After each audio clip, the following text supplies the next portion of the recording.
manifesto por uma Frente Nacional em Defesa do PNLD 2021 democrático. Somos educadoras e educadores, estudantes, trabalhadoras e trabalhadores da educação em suas múltiplas categorias, pesquisadoras, pesquisadores e sindicalistas. Neste manifesto, fazemos um chamado a todos, todas e todes, pela constituição de uma Frente Nacional unificada para debatermos criticamente o PNLD do governo Bolsonaro. Conforme é sabido, o PNLD é um programa que formata o material didático, pedagógico e literário para as escolas públicas da educação básica por segmentos. Constitui material imprescindível para os docentes em suas atividades de ensino e oferece subsídios fundamentais aos estudantes. Contudo, os livros e materiais didáticos são meios, não são fins definidores de currículos e disciplinas. Entendemos que o PNLD 2021 representa uma política educacional estruturante em um contexto de projeto político de desmonte da educação pública e democrática, orientando o preparo de materiais didáticos e do currículo escolar alinhados à BNCC e à reforma do ensino médio, as quais combatemos. O PNLD 2021 dilui o conhecimento escolar pelas chamadas habilidades e competências de mercado, reorganizando a lógica do currículo por áreas que têm por foco aligeirar o ensino e, apesar de se propor integrador, destitui qualquer concepção pedagógica interdisciplinar autêntica. A ênfase está em livros de projetos que substituem componentes curriculares ancorados em projetos integradores e projetos de vida reduzidos às competências da Base Nacional Comum Curricular, cujas áreas de conhecimento adequadas ao novo ensino médio constituem as disciplinas específicas. Até o dia 16 de março, junto às instituições públicas de ensino, está em consulta a proposta do MEC para adesão ou não aos livros didáticos do PNLD 2021. Objeto 1. Projetos integradores e projeto de vida para atendimento do ensino médio. Diante do exposto, orientamos que os docentes e as docentes de redes estaduais, municipais e federais realizem a discussão em suas unidades educacionais de modo conjunto e não fragmentado por área. As direções de ensino precisam acessar o sistema e cancelar a adesão mediante justificativa ou manter a adesão. A justificativa pode ser bem simples. O campus construirá seu projeto político-pedagógico juntamente com a comunidade escolar. De nossa parte, orientamos a não adesão nessa primeira fase do objeto 1, por entendermos que o PNLD está em consonância com a BNCC e a reforma do ensino médio, em relação aos quais nos posicionamos críticos. Entendemos que a escolha do material didático não pode ser uma consulta burocrática de preenchimento ao questionário digital, mas fruto de amplo debate e reflexão pedagógica. Deixaremos de lado quaisquer diferenças políticas para atuarmos em conjunto. Exigimos uma nova condução desse processo em consonância com o diálogo democrático com as nossas comunidades escolares e não mediante imposição decorrida da adaptação do ensino médio à BNCC, que o precariza e privatiza a educação pública. Por toda necessidade de resistência, nos organizarmos é um imperativo por um PNLD democrático.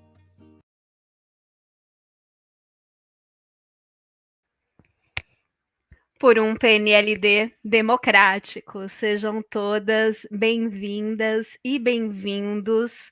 Vou trazer aqui para o debate a Ana Leide, Michel e Vanderlan. Todos eles apareceram no vídeo e não à toa, né? Porque eles compõem a coordenação da nossa Frente Nacional. E esse que a gente está... Essa live de hoje é o encerramento do webinário da nossa frente sobre um ciclo de debates em específico. Não é o encerramento da frente, muito pelo contrário, é o encerramento do webinário.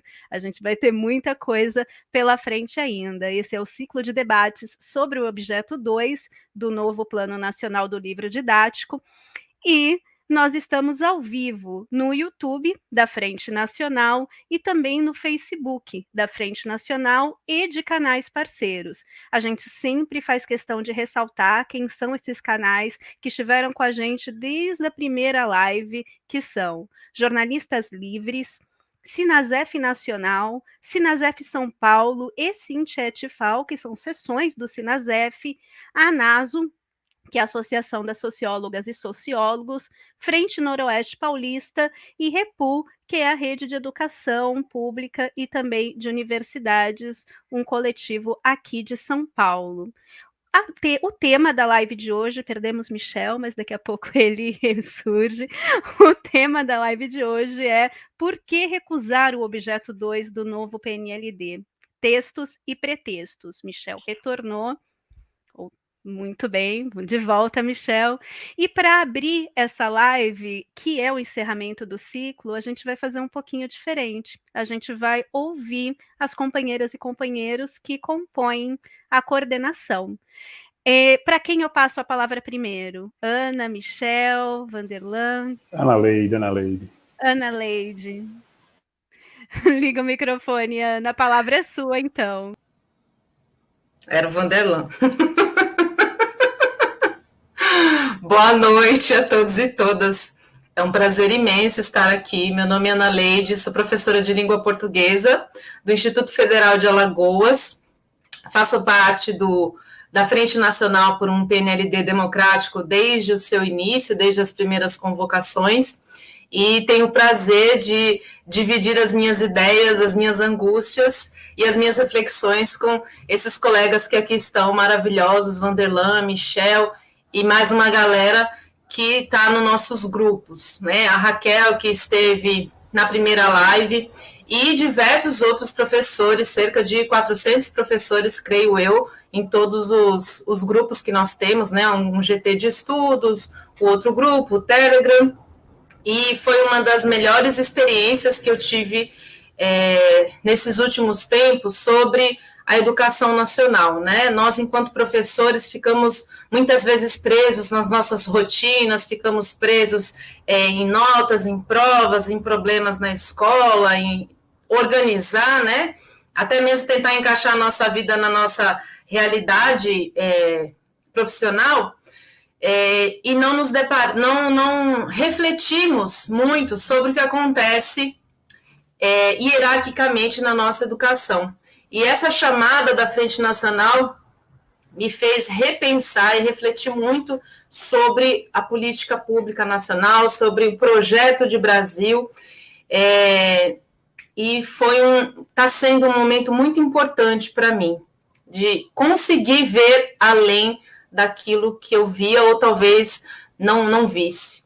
Então, é de extrema importância que nós, professores e professoras de todas as redes, municipal, estadual, federal, inclusive as universidades, que nós nos juntemos nessas reflexões, nessas angústias, porque somente no coletivo que a gente consegue encontrar forças e soluções para combater quem hoje está querendo nos destruir, nos desmantelar, nos diluir, nos transformar em nada na sociedade, né? E a escola, a educação, ela tem um papel fundamental e estruturante na nossa sociedade. Então, a única coisa que podemos fazer é lutar, né? Não temos outras opções a não ser lutar.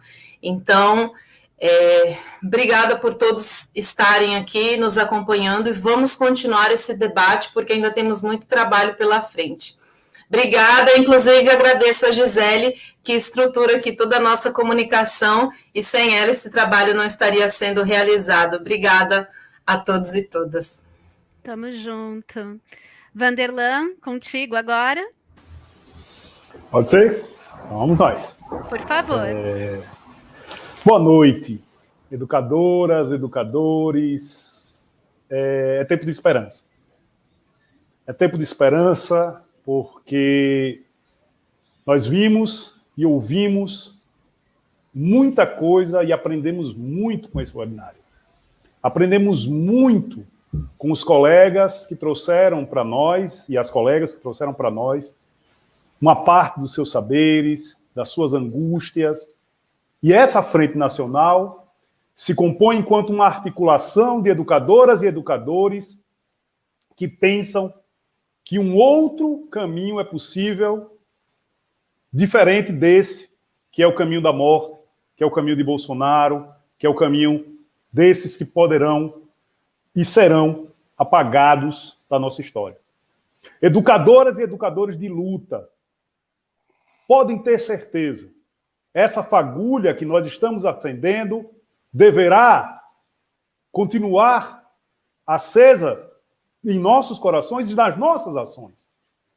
A Frente Nacional, por um PNLD democrático, ela é uma ponta de lança da luta contra a BNCC, contra a reforma do ensino médio e de várias outras pautas referentes à educação pública, gratuita, laica, de qualidade socialmente referenciada, em que todos nós acreditamos.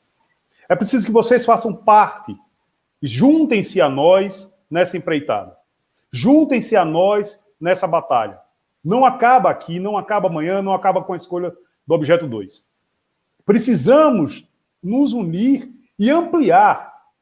Amanhã ainda há tempo de mover mentes e corações para que colegas que ainda estejam em dúvida se devam ou não escolher o menos pior, possam entender que diante da tragédia a gente pode sim apontar alternativas de luta. Porque, como bem disse Ana Leide, é assim que a gente se faz. Ou, como diz o samba, na luta é que a gente se encontra. Então, meus queridos e minhas queridas, esse momento é o momento da gente fechar um ciclo que é o webinário. E aí agradeço ao Michel, ao Fabiano, ao Cláudio, à Ana Leide e a outras e outros colegas que juntaram-se a nós nessa empreitada. A Gisele, a Soraya, a Ellen, que vem dando esse apoio a nós, e as entidades parceiras que estão ao nosso lado. Mas não acaba aqui. Como bem disse a Ana Leide, prosseguiremos e precisaremos aumentar essa fronte. Fale aos colegas, fale às colegas que existe uma frente que está pensando alternativas à educação, que está pensando estratégias para esse PNLD e para o combate à BNCC e a todos os ataques que a educação vem passando. Então, pessoal, fora Bolsonaro, e que a gente possa, refletindo sobre a morte de todos aqueles que a Covid nos levou, entender que todos nós, vocês aí e nós de cá, somos importantes em mais essa derrota que esse governo vai receber. Então, muito obrigado a todas e a todos por esse momento e pela continuidade, que a gente vai precisar muito de vocês. E, Michel, agora é com você. Vamos lá. Agora, antes de passar a palavra para o Michel, eu vou trazer a pergunta do Juscelio Holanda. Como faço para me integrar na Frente Nacional por um PNLD democrático? Michel, responde para o Juscelio e para todo mundo que está assistindo e ainda vai assistir essa live. Muito bem, boa noite a todas e todos. É com satisfação que, em nome da coordenação da Frente Nacional por um PNLD democrático, a gente encerra esse ciclo de debates, de reflexão crítica em torno do Programa Nacional do Livro e do Material Didático de 2021 para o ensino médio, né? Então, é com bastante alegria que a gente tem visto o resultado que a Frente tem tido, tanto em âmbito nacional, nas redes municipais, estaduais e federal de ensino, e a proporção, né, nos diversos espaços, institutos federais, unidades educacionais de diversos estados em todo o país, que nos chamam para fazer debate, que querem compor, como o colega acabou de colocar aqui, na Frente Nacional. A gente se organiza da seguinte forma: além deste canal do YouTube, nós temos presente nas redes sociais, no Instagram, no Facebook, no WhatsApp, no Telegram, né, em defesa de um PNLD democrático. Então, basta quem tiver interesse acessar uma das redes, compor, né, junto conosco, ou as entidades sindicais que ainda não fazem parte, porventura, da nossa frente, os institutos de pesquisa, os movimentos estudantis, enfim, que queiram se agregar aqui à nossa frente, basta nos procurar nos canais, nas redes sociais, ou aqui no link mesmo, no chat, que a gente entra em contato e tenta agregar na medida do possível. Né? Fazer um grande agradecimento aqui para a viabilidade dessa live, né? Muita gente foi acionada, e além dos parceiros que a Gisele mencionou aqui no começo, eu gostaria também de fazer menção ao Sinasef Nacional, ao Sindiscop, ao Sintefal, ao ANDES, Sindicato Nacional, né, as entidades que viabilizaram, inclusive, não apenas politicamente, mas financeiramente, a possibilidade da gente fazer esse trabalho. Temos também um aplicativo para celular, né, quem tiver interesse em instalar, em acessar, basta entrar em contato conosco, tudo bem? Então, é com bastante satisfação que a gente inicia, né, trazendo a reflexão de que o que está em curso no Brasil é uma ofensiva de desmonte de novo tipo. Uma ofensiva de desmonte de novo tipo, que mescla aspectos do privatismo e do empresariamento com uma política obscurantista, né, autoritária, neofascista, que se pretende impor na educação pública nesse país. Então, é com muita alegria que a gente inicia aqui mais esse debate, mais essa live, respondendo a uma questão indagadora. Por que rejeitar o PNLD na sua segunda fase 2021 para o ensino médio? Quais são as suas implicações? Quais são as suas consequências? O que o novo PNLD traz de alterações para o ensino médio a partir dessa perspectiva, no que diz respeito ao material didático?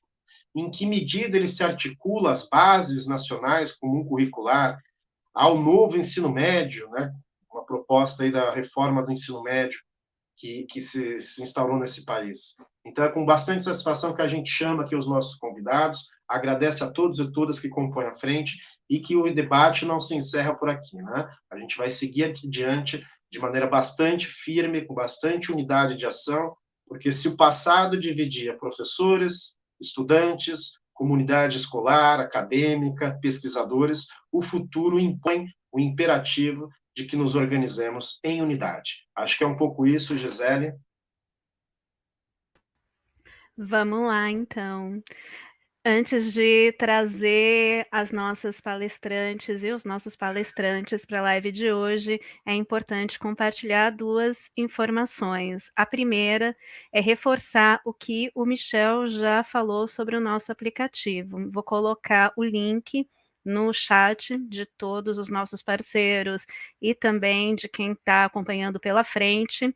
Aqui é a carinha do nosso link, né? Aqui a gente vai ter um campo pro PNLD democrático, tem esse manifesto bacana que a gente viu aqui no começo, e outros materiais que a gente ainda vai construir, diálogos e referências que são contribuições, é um outro link de diálogos e referências, que são contribuições de parceiras e parceiros que passaram pelo webinário ou que também estão dispostos a contribuir com reflexões sobre o tema do PNLD e as nossas lives que também estão disponíveis lá. Importante dizer que as inscrições do webinário ainda estão abertas, dá tempo de se inscrever, dá tempo de assinar a lista de presença de todas as outras lives e de assistir. O certificado vai ser emitido a partir de 75% de participação. E a gente faz bastante questão de que todas as mesas sejam assistidas e compartilhadas. Alguém aqui nos comentários fez um comentário muito relevante que nós precisamos furar o bloqueio, fazer com que as pessoas curtam e compartilhem. Ela põe aqui, olha, põe os algoritmos da live em evidência, ajuda a chamar o povo. É exatamente isso que a gente precisa. Pega o link do webinário, encaminha para aquela professora, para aquele professor que está em dúvida, que precisa fazer esse debate, que precisa fazer esse diálogo, e a gente só vai conseguir alcançar os corações e mentes se realmente fizer esse trabalho. Pergunto para Vanderlan, para Ana e para Michel se eles querem complementar mais alguma coisa ou se a gente pode convidar os nossos palestrantes de hoje e dar sequência. Michel já saiu da tela sozinho. Nem juro que eu não toquei em nada. Não tem. Ana e Vanderlan, vocês querem complementar mais alguma coisa? Não? Tá tranquilo. Então, eu me despeço de vocês por enquanto. Depois vocês me digam quem vai ficar para o final, para o encerramento, ou se todos vão ficar. E, por enquanto, é um até logo. E vou trazer para o debate... Até mais. Opa! E vou trazer para o debate Paulo Pimentel, Jaqueline Almeida e Ederson Japa Matsumoto, que já me falou aqui nos bastidores que até prefere ser chamado de Japa, então é assim que a gente vai tratar.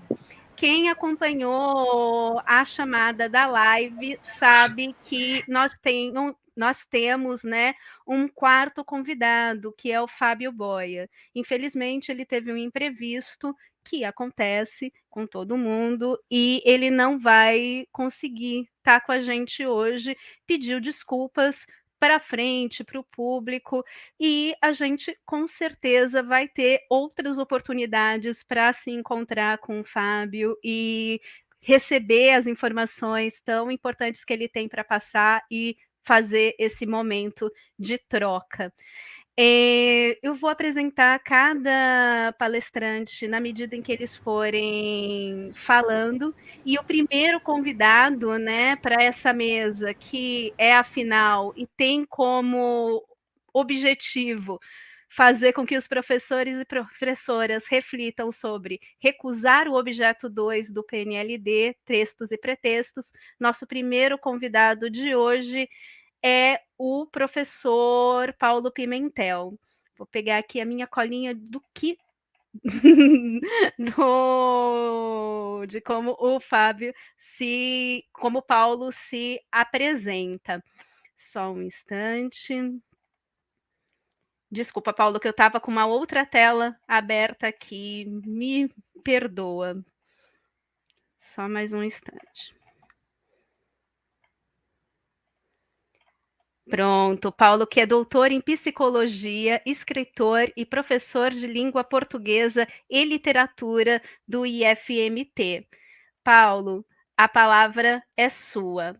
Por enquanto, até daqui a pouco, Ederson e Jaqueline. Boa noite a todas, boa noite a todos.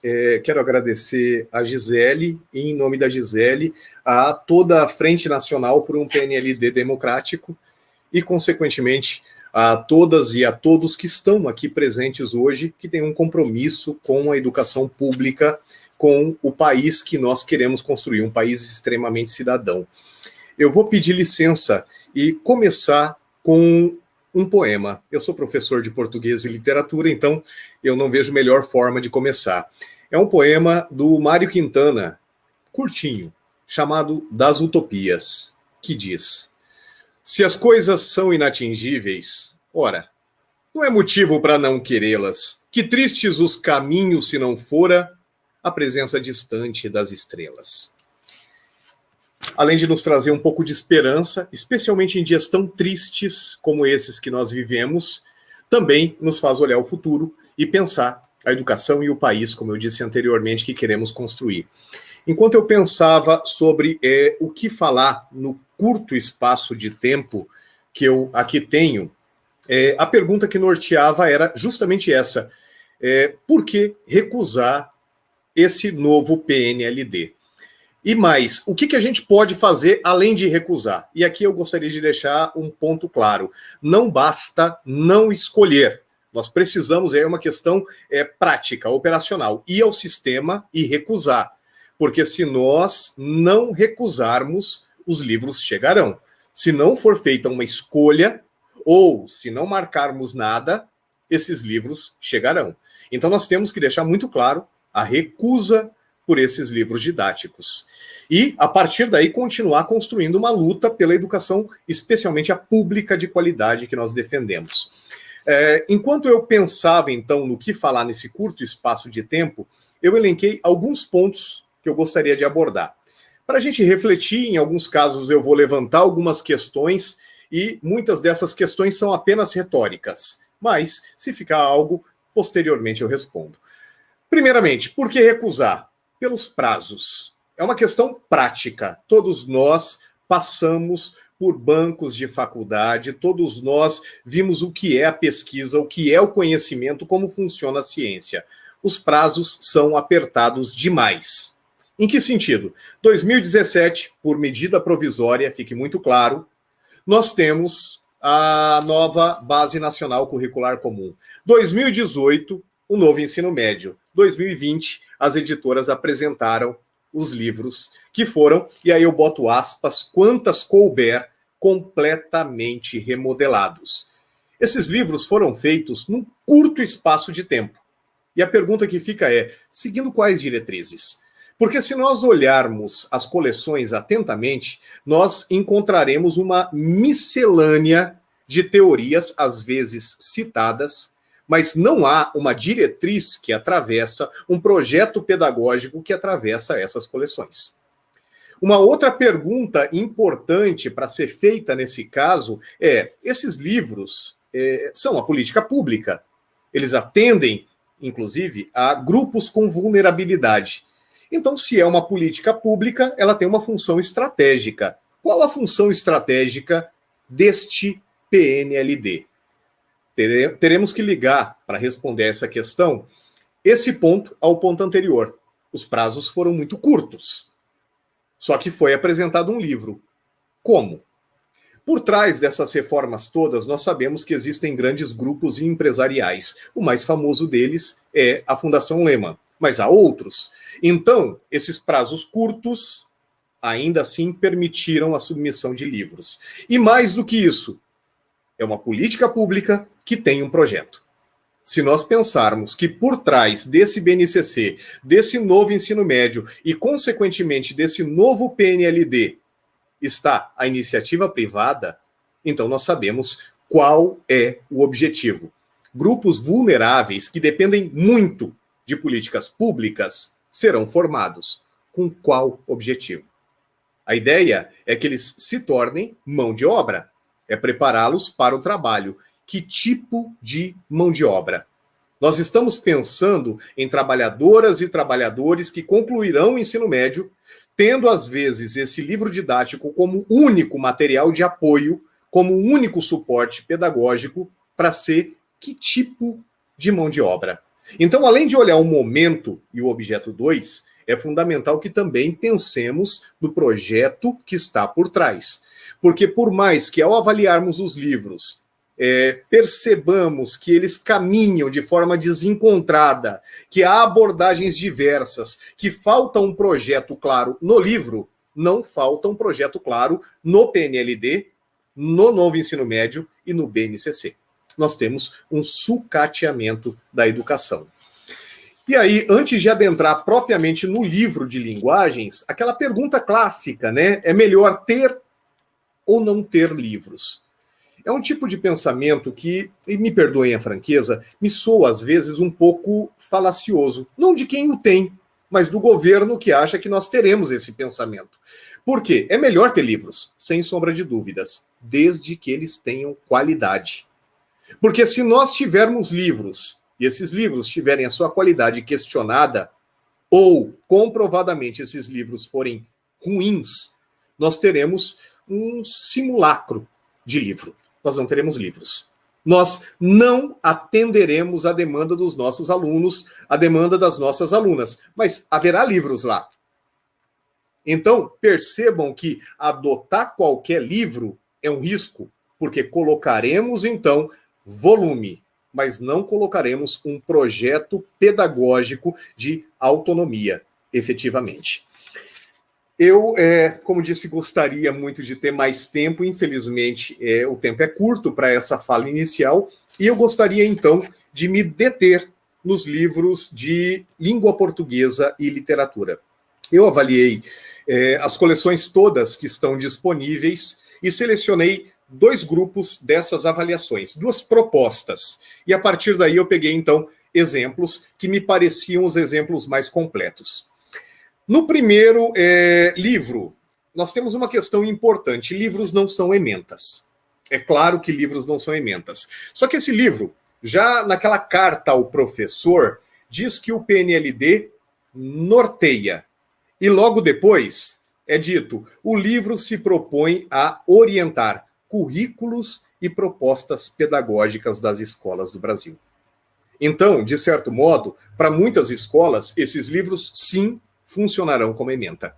E sim, eles serão seguidos rigorosamente. E aí está o grande risco, porque eles nortearão a estruturação dos conteúdos do ensino médio. Ah, mas isso não é regra e isso não está posto. Bom, numa carta de um dos livros das mais fortes editoras do país, isso é dito. Ele está lá para nortear. A obra específica de língua portuguesa, porque língua portuguesa e literatura terá uma obra específica, mais 6 volumes não sequenciais. Vou pegar a obra específica. A obra específica resume em 200 e poucas, 300 páginas, o que antes aparecia em mais de 1000. Por que isso é importante? Porque em um dos grupos de livros didáticos que eu avaliei, nós temos todo o conteúdo anterior. Todo esse conteúdo. Só que, se antes ele era trabalhado ao longo de 1000 páginas, agora ele é trabalhado ao longo de 200 e poucas, 300. Qual o resultado prático disso? Ah, o livro é um material de consulta. Só que tipo de consulta o nosso aluno, a nossa aluna vai trazer? E aí eu fui verificar, se fosse para eu consultar esses livros. Professores de linguagem que nos assistem nesse momento vão entender bem o que eu estou falando. Nós temos no Brasil aquilo que o cânone chama, uma escola literária, de realismo. O realismo é a escola literária onde está inserido, dentre outros nomes, Machado de Assis. É muito interessante porque Machado de Assis, nesse livro, que vai ser então um livro de consulta apenas para os alunos, ocupa 1,5 páginas. E esse é o recorde. A produção de Machado de Assis é resumida a uma obra. Outros autores, como, por exemplo, o Raul Pompeia, que escreveu o Ateneu e que abre brecha para uma série de discussões, não aparece no livro didático. Algumas questões são trabalhadas da forma mais rasa e problemática possível. Eu não vou mostrar o livro, mas eu não vou dizer qual é o livro. Pesquisem, esses livros devem estar disponíveis, vocês podem acessá-los e lê-los. A questão de Machado de Assis, por exemplo, nosso mais importante escritor, de acordo com o cânone, ser um escritor negro. Nós temos uma caixinha com 7 linhas, em que se diz: existe polêmica em torno da aparência de Machado de Assis. Seu pai era negro e sua mãe branca. Por isso, acredita-se que Machado não tivesse pele branca, como afirma, por exemplo, seu atestado de óbito. É possível que, por causa do racismo brasileiro, tenha ocorrido, abre aspas, um embranquecimento, fecha aspas, da figura de Machado. Uma das questões mais fortes da literatura, e professores de literatura sabem do que eu estou dizendo, que é poder discutir o racismo brasileiro a partir do mais importante, de acordo com as regras estabelecidas pelo cânone. Escritor brasileiro se resume a uma pequena caixinha. E ao lado está escrito: não focaremos biografia de outros autores. Então, como eu disse, nós temos nesta obra específica um resumo problemático e extremamente mal feito, com várias exclusões do que é o conteúdo, aquele conteúdo anterior. Outro exemplo para os professores de linguagem. Nos anos 30, nós tivemos uma leva de grandes escritores e grandes escritoras, do porte de Raquel de Queiroz, o Graciliano Ramos, Jorge Amado, Érico Veríssimo, José Lins do Rego. Cada um deles ocupa 10 linhas no novo livro didático. A primeira mulher que o cânone elege como digna de ser estudada, a primeira mulher que aparece nos livros com uma produção literária considerada importante, olha a discussão fundamental para nós fazermos em sala. Cecília Meirelles ganha meia página nesse livro didático. Então, o professor vai trabalhar do jeito que ele quiser, né? Por exemplo, com as obras de apoio. Quando a gente vai para as obras de apoio, essa discussão não está posta. Essa discussão não está colocada. O que nós temos, então? Nós temos um livro que resume o modelo anterior E daí, nos livros de apoio, que são as obras não sequenciais, nós temos um apanhado de textos com abordagens diversas. Esse é um grupo de livros, uma abordagem que eu encontrei. Encontrei uma outra abordagem, que são os livros que pegam o conteúdo que era trabalhado anteriormente, aquele conteúdo que compõe a ementa que a gente conhece, e mutila. Eu vou explicar. Neste outro grupo de livros, e eu peguei um exemplo para me deter mais demoradamente, nós temos a discussão de norma culta, que é uma discussão feita no ensino médio, começando, professores de linguagem novamente, na sintaxe. Os demais, só para me entenderem, nós temos uma discussão chamada fonologia, uma chamada morfologia, e depois nós temos a sintaxe. Ele começa pela sintaxe. Ah, mas tudo bem, ele pode começar pela sintaxe se ele voltar depois. Não, ele não volta. Ah, mas esse conteúdo não faz falta. Faz. Porque em determinados momentos, ele vai falar, por exemplo, isso aqui é um substantivo. Substantivo é morfologia, que não aparece nos livros didáticos. Em outro momento, por exemplo, em literatura, ele vai trazer como você calcular a quantidade de sílabas poéticas. Só que, quando ele vai falar de cálculo de sílabas poéticas, ele discute tonicidade, sílaba tônica. Aquilo que vocês devem lembrar é oxítona, paroxítona, proparoxítona, porque isso é importante para verificar o ritmo de um poema. Só que esse conteúdo foi excluído, ele foi retirado. Então eles retiraram uma parte do conteúdo, mantiveram outra, e o tempo todo eles fazem referência a essa parte que foi retirada. Se esse livro é para ser um material de apoio em escolas públicas, ele vai apoiar o quê, exatamente? Porque está faltando muita coisa.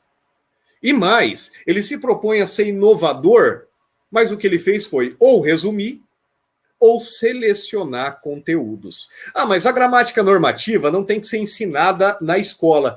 E ela vai ser ensinada onde? É uma pergunta muito importante, porque há essa discussão. Ela vai ser ensinada onde? Em que espaço nossa aluna, nosso aluno, vai estudar gramática normativa? Porque, posteriormente, isso vai ser cobrado desse aluno. Isso vai ser cobrado dessa aluna. Se o Enem cobra pouca gramática, não nos esqueçamos que existem outros vestibulares, que existem outros concursos que cobram gramática, e nem só concurso e vestibular. Não nos esqueçamos que a norma culta é cobrada na maior parte dos trabalhos, que são os trabalhos melhor remunerados, que não são subemprego. Esse grupo de subemprego que cresce cada vez mais, abarcando tudo. Então, se negarmos o conteúdo gramática normativa da língua portuguesa, esse conteúdo será estudado onde? Porque esse livro didático nega. Parcialmente ou totalmente. Os autores e as autoras que compõem a literatura brasileira, canônica. E sim, a gente tem que discutir o cânone. A gente, sempre que possível, deve inserir autores e autoras fora do cânone. Mas e esses autores e essas autoras canônicos e canônicas? Se não no ensino médio, em que momento esse aluno e essa aluna vai encontrar material sobre, alguém com conhecimento para discutir, para orientar, para sugerir, para fomentar a leitura? A grande questão é, nós podemos sim discutir, e devemos o tempo todo discutir, os conteúdos, a composição deles, como conduzi-los.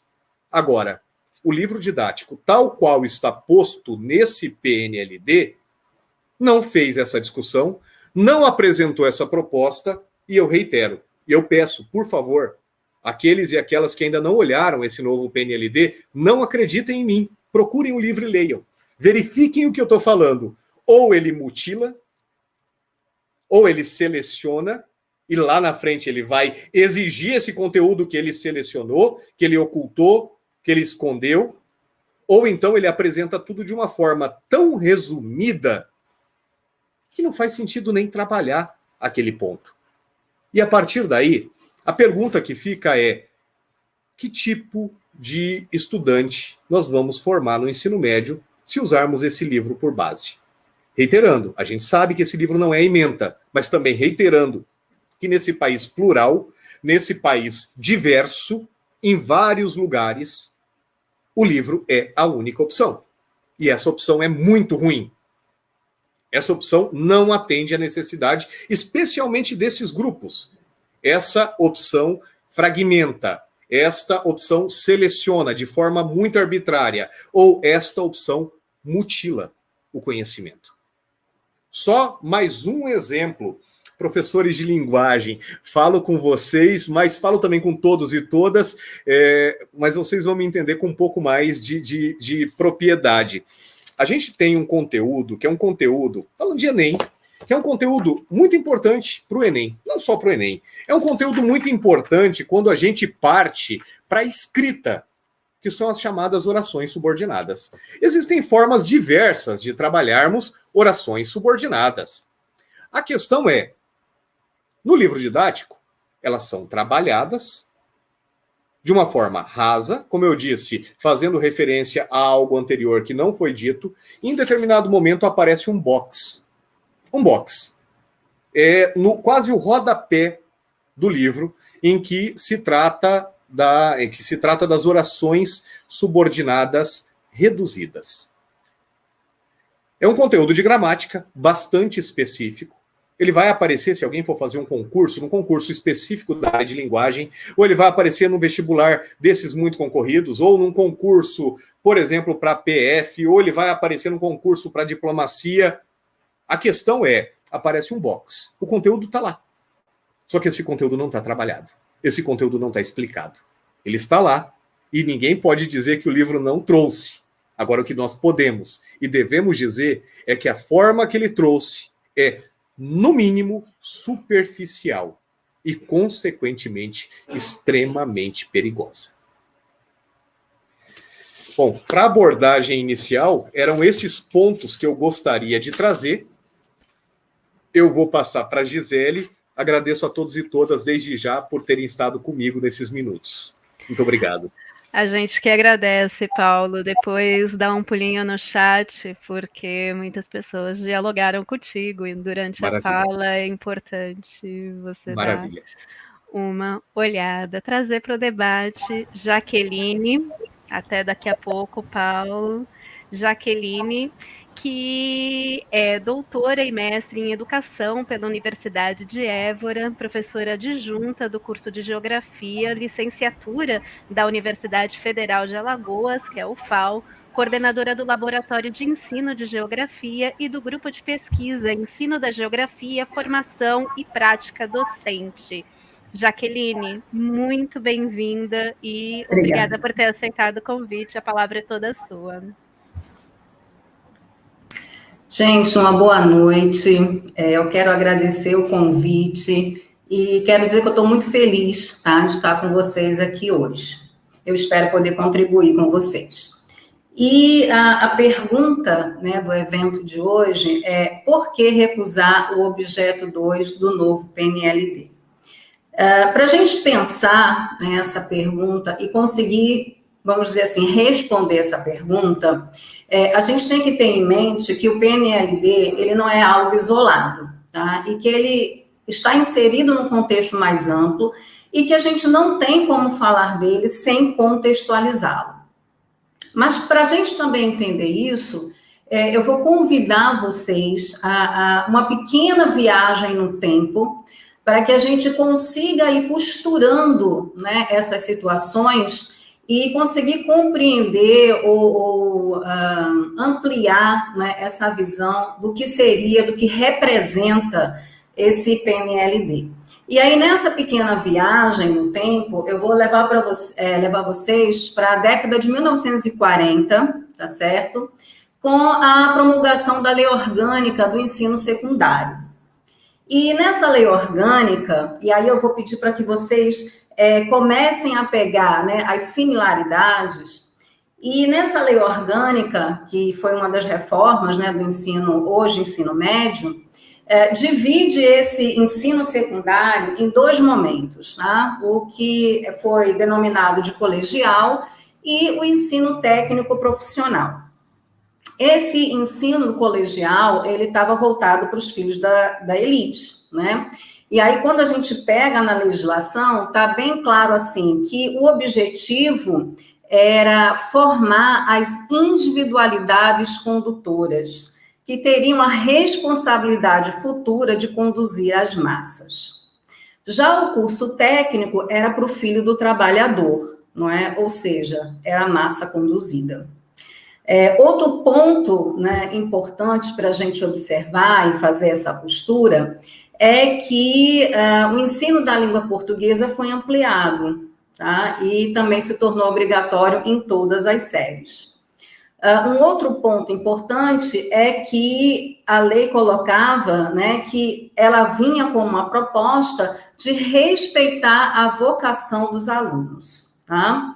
Bem como trazia a proposta de democratizar, né, esse ensino secundário, colocando que existia outros caminhos além da universidade, ou seja, de chegar no ensino superior. Resumindo, tá? A lei, ela, na realidade, tinha o colegial para preparar, né, os alunos, o filho da elite para o ensino superior, enquanto que o filho do trabalhador, ele ia para o ensino técnico, não é, ser justamente essa massa conduzida. Se a gente viaja mais um pouquinho nesse tempo, a gente chega na 5692, tá, de 71, e aí a gente também percebe coisas bem interessantes, tá? E aí o que a gente pode colocar nesse sentido? Que a mudança, né, e agora do ensino secundário para o segundo grau era para todas as escolas, públicas e privadas, e que num tempo, né, de curto a longo prazo, de curto a médio prazo, todas as escolas deveriam se transformar em escolas profissionalizantes, tá bom? E aí, o primeiro ano, né, porque 3 anos de segundo grau, esse primeiro ano deveria contemplar as disciplinas de um modo geral, mais ou menos como São Paulo está organizando hoje, né, o ensino médio, e os outros 2 anos seriam somente para as disciplinas desse curso técnico que as escolas, tanto públicas quanto privadas, deveriam oferecer. Só que o que a gente percebe, tá? Que essa uniformidade, ela não ocorre, porque as escolas particulares, elas burlam esse processo e continuam oferecendo as disciplinas, tá certo? Durante os 3 anos. E preparando justamente esses alunos para quê? Tá? Para o curso superior, tá certo? Para entrar na universidade. E aí eu me coloco, gente, nesse exemplo, porque eu pego esses 2 momentos, né?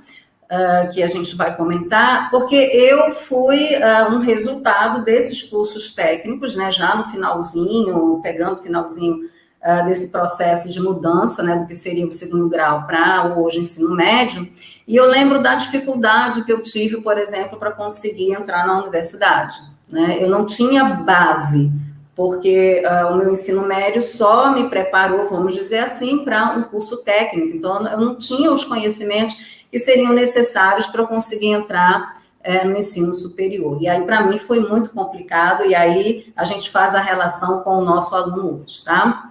Essa lei também muda os currículos dos cursos de formação, é aquela história da licenciatura curta, licenciatura plena. Ele também, né, ataca a área das ciências humanas, disciplinas das ciências humanas, História e Geografia vira estudos sociais, Filosofia e Sociologia retirado do currículo. A gente tem acordos, né, com os Estados Unidos, justamente nessa questão do pensar e do produzir os livros didáticos. E nós temos, por exemplo, dizendo que se não tivesse professor suficiente para atender essas mudanças, outros profissionais poderiam entrar, se registrar no MEC e estar na sala de aula. E aí, a gente vindo, né, para a nossa realidade hoje, a gente chega na reforma do ensino médio. E nessa reforma do ensino médio, o que a gente vê? Né? Há uma reestruturação do currículo, e aí a gente vai ter agora 60% da carga horária para português e língua portuguesa, ou para matemática e língua portuguesa, desculpa, tá? E apenas 40% vai ficar voltado para as outras áreas do conhecimento, né? Porque agora nós temos áreas, nós não temos mais disciplinas, certo?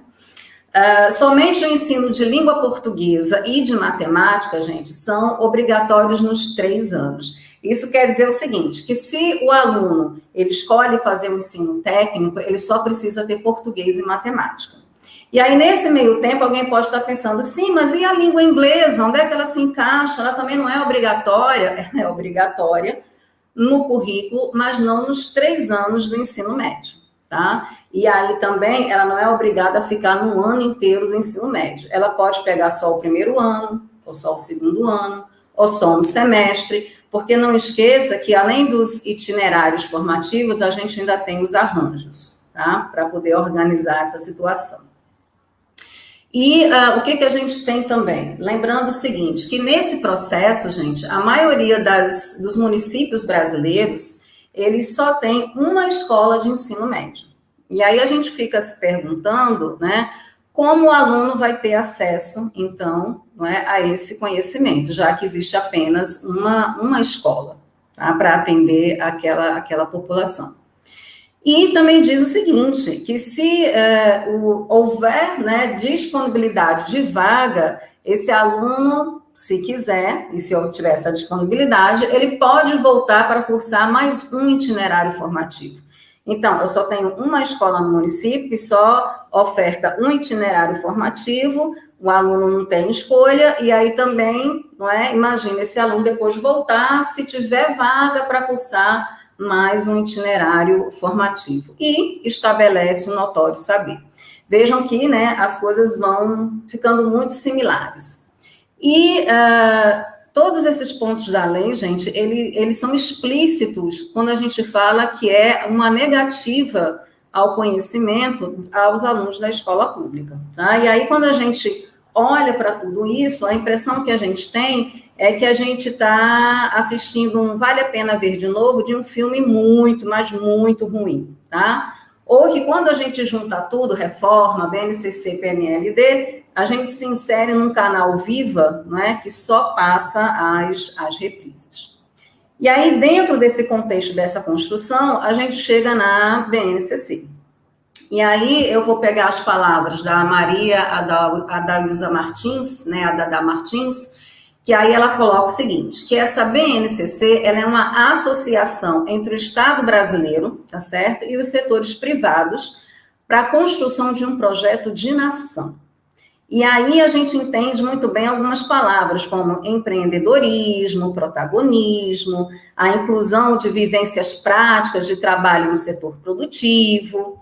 E nesse protagonismo, eu queria voltar um pouquinho às palavras do Silvio Viana, né, quando ele fala, ele questiona justamente, né, em uma das palestras, essa questão desse protagonismo, né, que protagonismo é esse? Nós tivemos um exemplo maravilhoso de protagonismo em 2016, com os alunos do ensino médio ocupando as escolas, dizendo não a essa reforma, mas isso não foi visto como protagonismo. Então, que protagonismo essa reforma e a BNCC estão querendo? Tá? Talvez só aquela onde o aluno ele vai almejar somente a fotozinha dele, né, na parede do funcionário padrão, tá certo?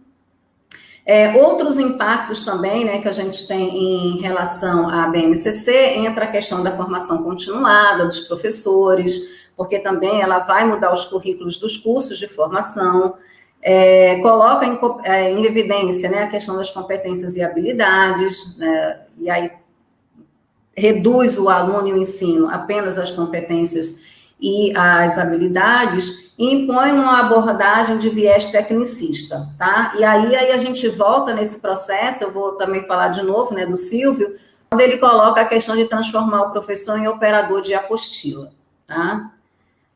Nesse processo, aí a Dada também coloca o seguinte, que diante de tudo isso que a gente está vivendo, e ela especifica isso para a questão do ensino da geografia, para os profissionais da geografia, e aí ela coloca que, nesse sentido, nós estamos divididos em 3 grupos, tá? Os grupos dos adaptados, que são todos os professores, seja da rede pública e privada, que defendem, né, e acreditam e apostam nessa BNCC e nessa reforma. Os conformados que dizem, olha, tá aí, tá posto, o que é que eu vou fazer? Eu vou seguir, né? Não tenho como fazer diferente. E os indignados, né? Que esses seriam o menor grupo, mas que está dizendo que não, né? Que estão querendo discutir, que estão atrás de propostas e que acreditam que tem um caminho diferente para essa situação. E aí, a Dada também coloca, tá certo, que esses três grupos, eles se assemelham. Eles se assemelham no sentido de todos eles serem contra o governo, se posicionarem contra o governo, contra o neoliberalismo, mas não conseguem enxergar esse neoliberalismo nos materiais didáticos, tá? Nesse caminho que a gente está fazendo, a gente chega até a geografia. E na geografia, a gente percebe que ela vai perder o status de disciplina, ela vai compor apenas uma área do conhecimento, ela vai ser associada, né, a uma redução de aulas, né, de carga horária, a um esvaziamento profundo dos conhecimentos científicos referentes, né, à geografia, não há mais um chão, um alicerce disciplinar, né, onde os conceitos, os métodos, os conteúdos referentes à disciplina, isso some.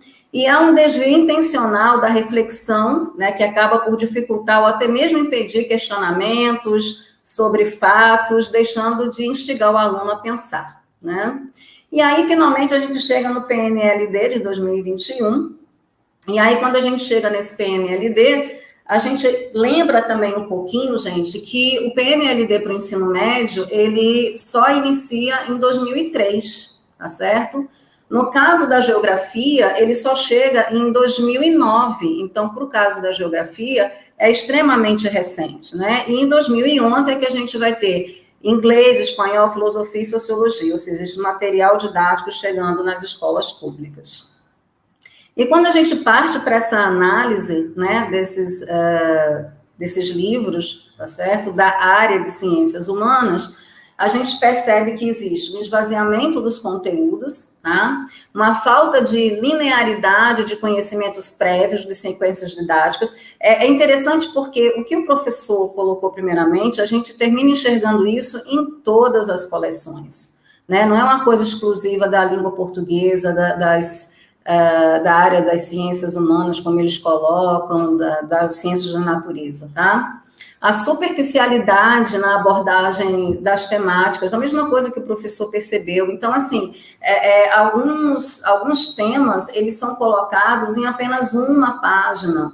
E não é uma página de texto, é uma página onde o texto é dividido com várias imagens e, muitas vezes, o texto se reduz, né, a um parágrafo, a 2 parágrafos, tá? Muitas atividades são disfarçadas de inovadora, né? Imagem inovadora não tem nada, não estimula pesquisa, né? Na realidade desvia um foco da reflexão e do pensamento crítico. A organização busca forçar uma interdisciplinaridade e desvirtua completamente, tá certo, a pedagogia de projetos, porque a pedagogia de projetos, ela em momento algum, ela quebra a barreira, ela dilui as fronteiras das disciplinas, certo? E, diante de tudo isso, aí a gente pergunta, né, é possível adotar o objeto 2, né, a gente acha que é possível adotar, e aí, adotar o objeto 2, gente, é dizer para o MEC e para a sociedade que, de algum modo, esse material é válido, que ele é apropriado para os nossos alunos e para os professores, tá? É corroborar com o esvaziamento das licenciaturas, é endossar a formação do professor operador de apostila, é concordar, né, com a negação do conhecimento para os nossos alunos das escolas públicas. E a nossa preocupação maior, eu acho que nesse momento, não é propriamente com o livro, mas que livro é esse?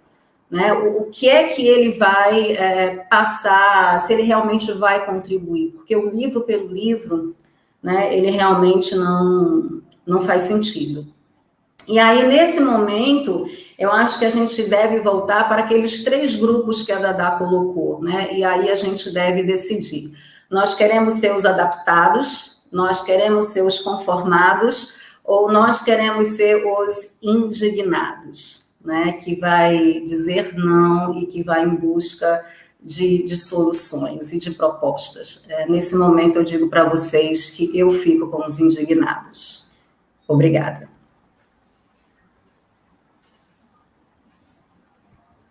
Nós que agradecemos também, indignados, Jaqueline, junto contigo.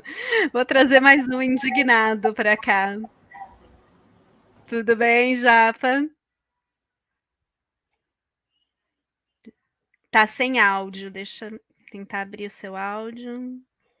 Enquanto isso, eu me despeço da Jaqueline e apresento o Ederson Matsumoto, o Japa, que é licenciado em Física pela UFRN, mestre em Ensino de Física e professor de Física da IFAL, no campus Maceió. Conseguiu ligar seu áudio?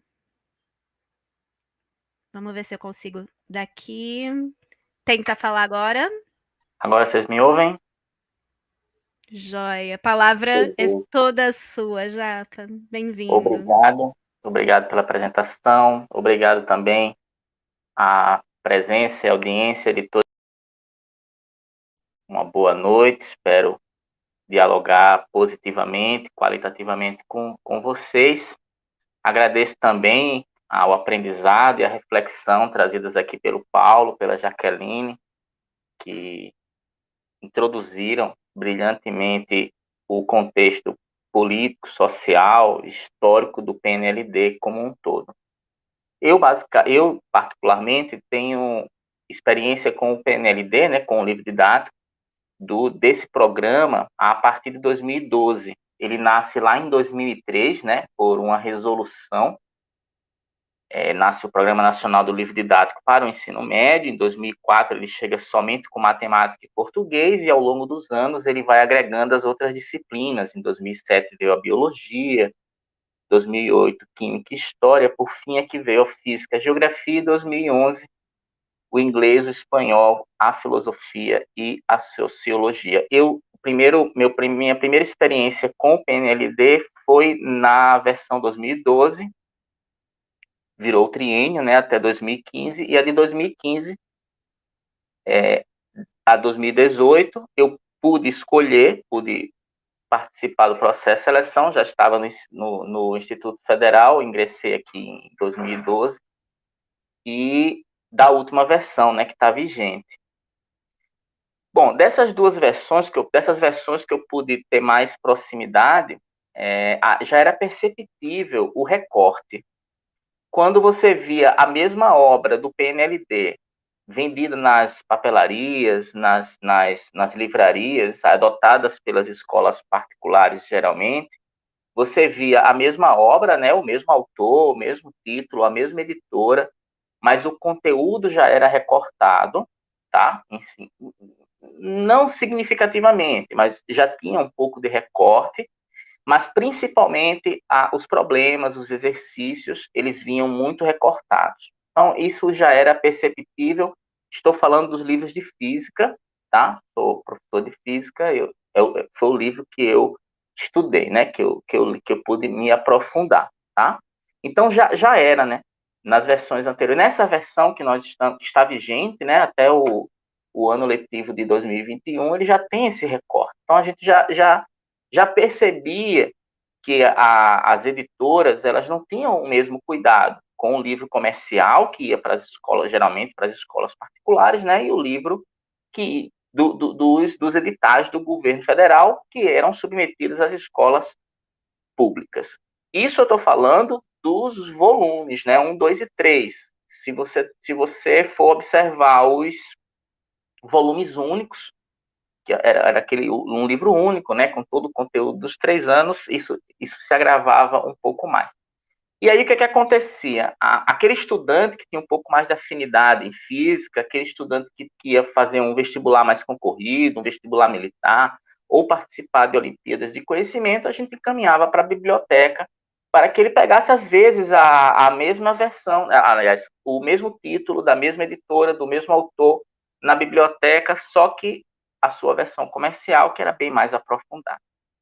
Então, fazendo esse recorte, né, e fazendo minhas as palavras, tanto da Jaqueline quanto do Paulo, com relação a toda toda a fundamentação política todo o impacto, né, político e social disso que os colegas já trouxeram brilhantemente, eu não vou mais tocar nesse assunto, né? Bom, aí a gente chega no PNLD 2021. São obras muito bem ilustradas e formatadas graficamente. Você pega um livro, é um livro bem palatável, né? De fácil leitura, bastante diagramado, bastante ilustrado, tá? Imagens bastante atualizadas, poucos desenhos, imagens reais. Isso não era muito comum nos livros anteriores. Isso há de fazer jus, né? É um livro graficamente muito bem feito.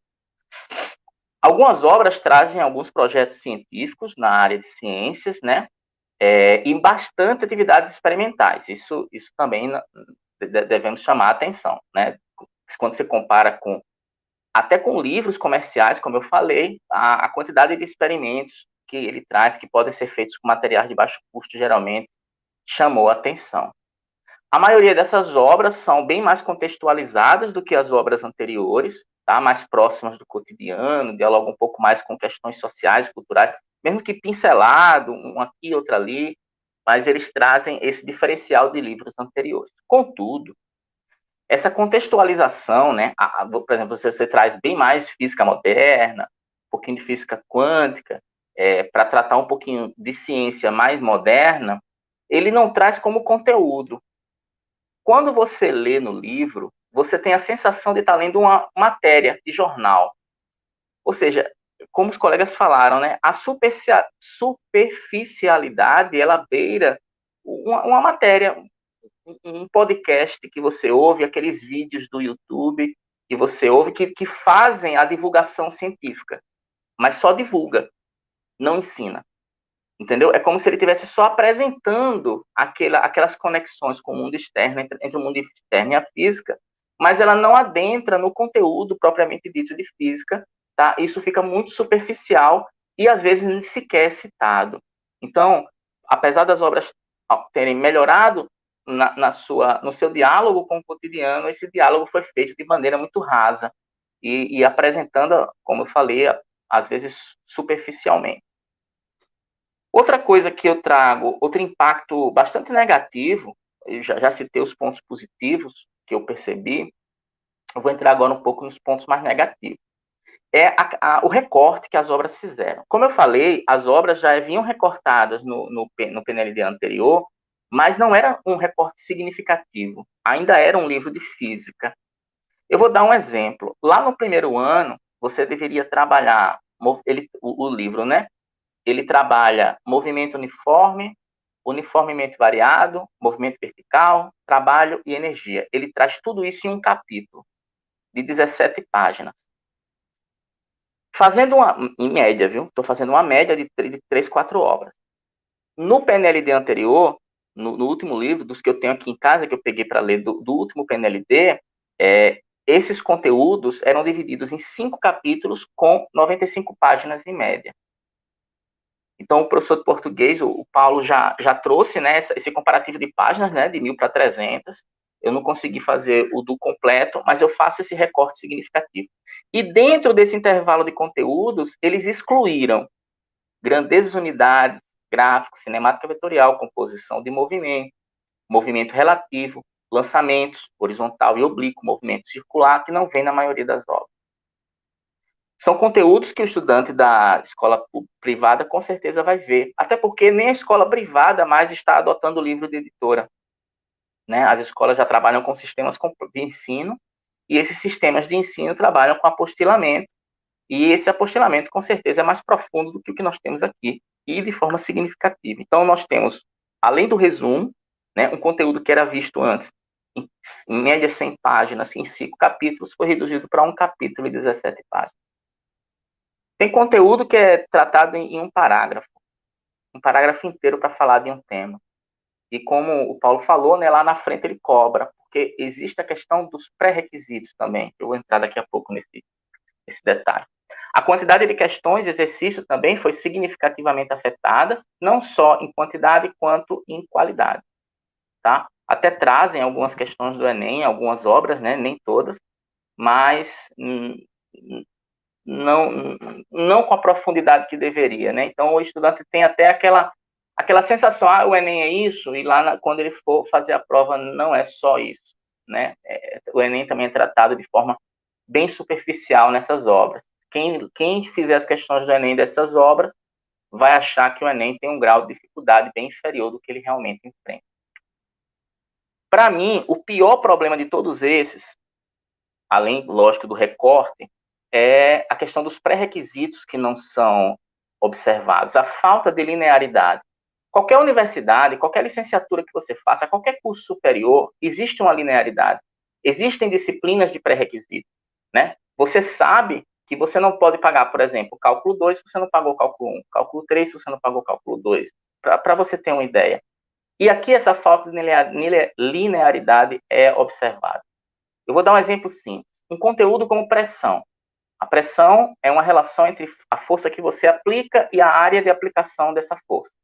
Por isso que se você tiver uma área menor, ou seja, coisas pontiagudas e afiadas, elas são mais perfurantes e cortantes, porque elas exercem pressão maior. Mas eu tenho que ter a noção do que é força e do que é área, para poder fazer essa relação entre força e área. Só que ele traz o conteúdo de pressão antes de trazer o conteúdo de força, antes de trazer as leis de Newton. E aí é bastante complicado. Eu, como professor, não saberia como dar uma aula sobre esse conteúdo sem ter o pré-requisito dele. Eu tenho essa limitação, muitos colegas que eu converso têm também. Então, a ordem dos conteúdos por tema foi o maior problema observado. Eles querem ser fiéis ao tema, porque os livros são divididos em temáticas, né? Ele pega um tema e aí fala de física naquele tema, de química naquele tema e de biologia naquele tema.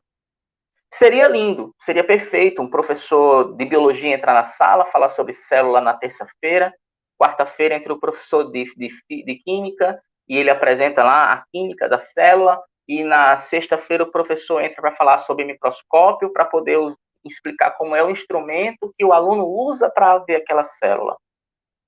Beleza, mas para isso é necessário que os professores se organizem e, a partir disso, constituam um material que responda a esse diálogo deles.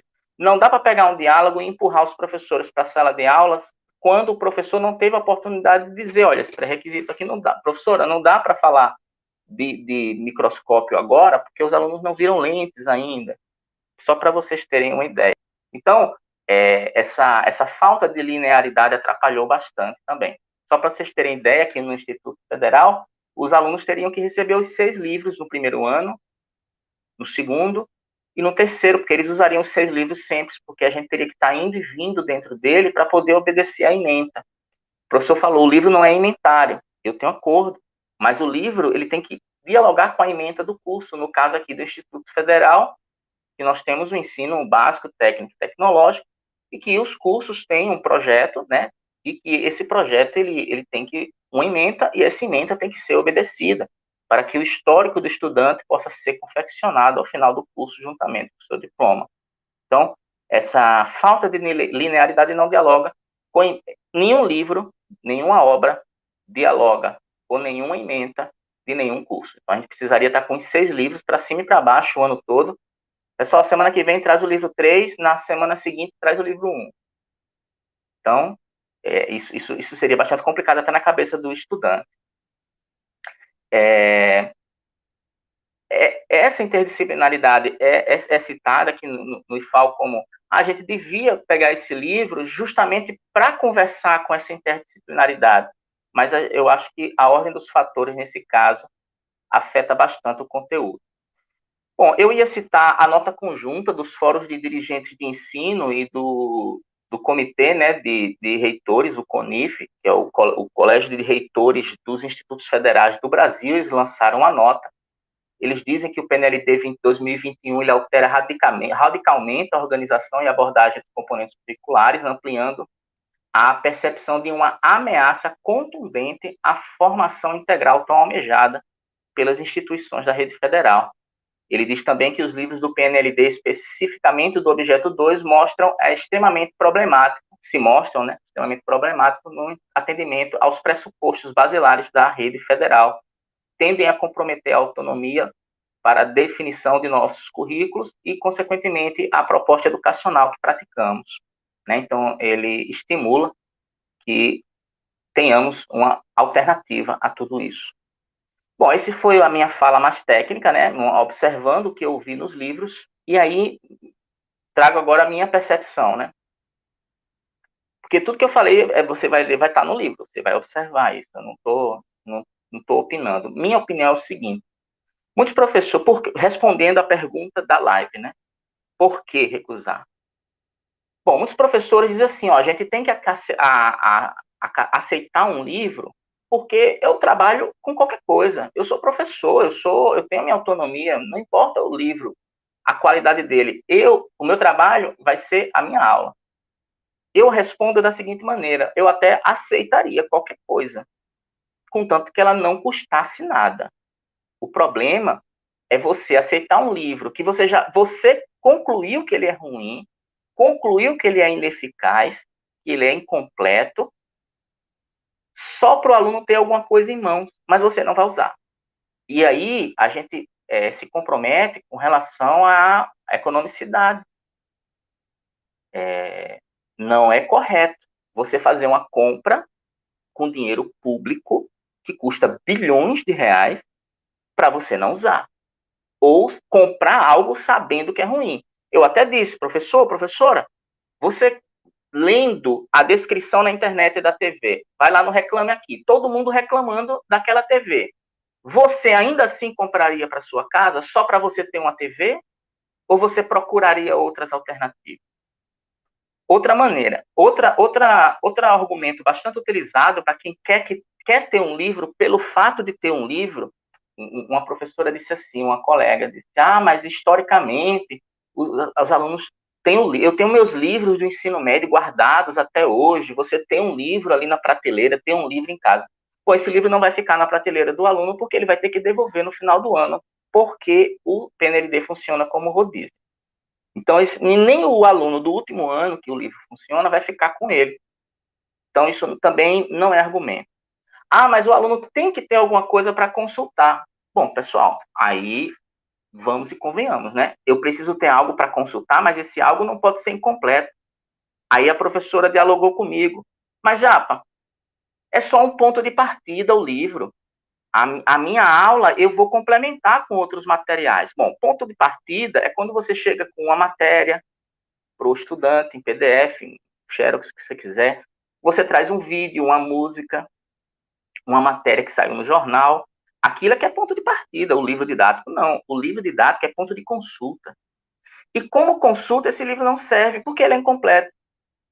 O aluno vai chegar para mim e vai dizer assim, professor, eu tenho uma dúvida aqui sobre movimento circular. Eu não posso dizer a ele, dá uma lida no livro, que semana que vem a gente discute. Porque não tem no livro.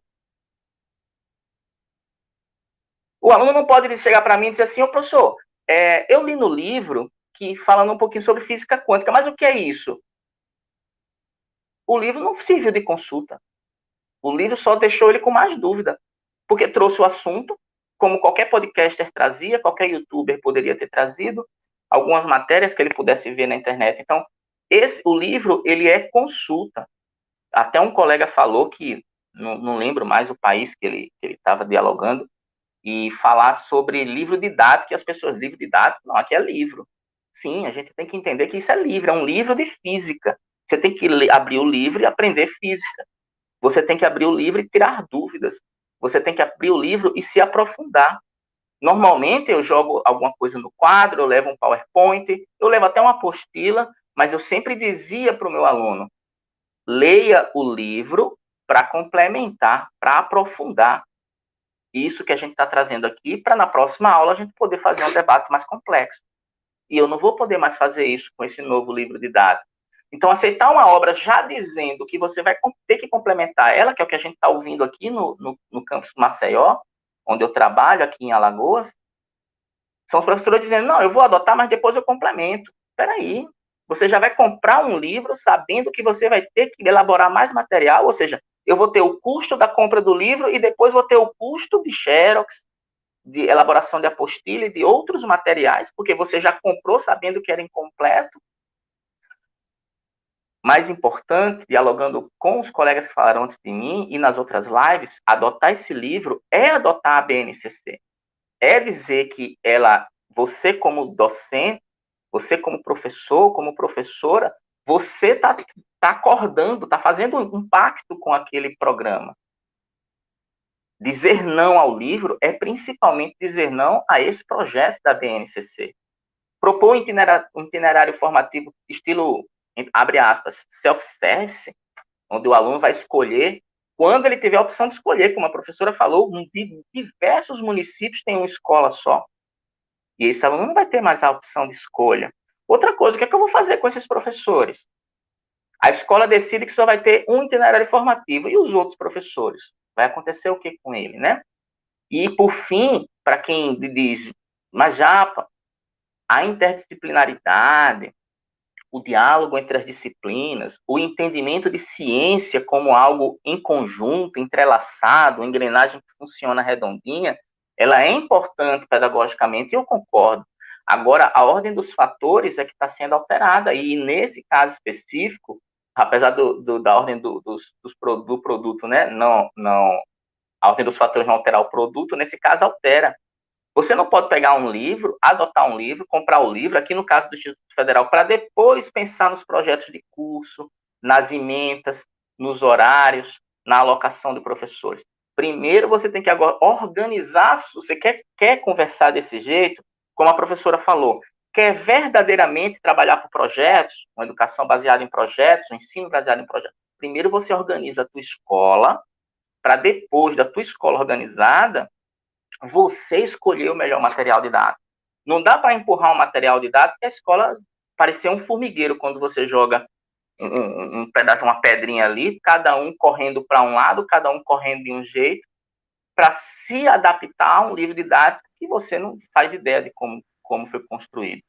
Então, era a minha contribuição, é por isso que eu digo não a esse projeto, a esse objeto 2.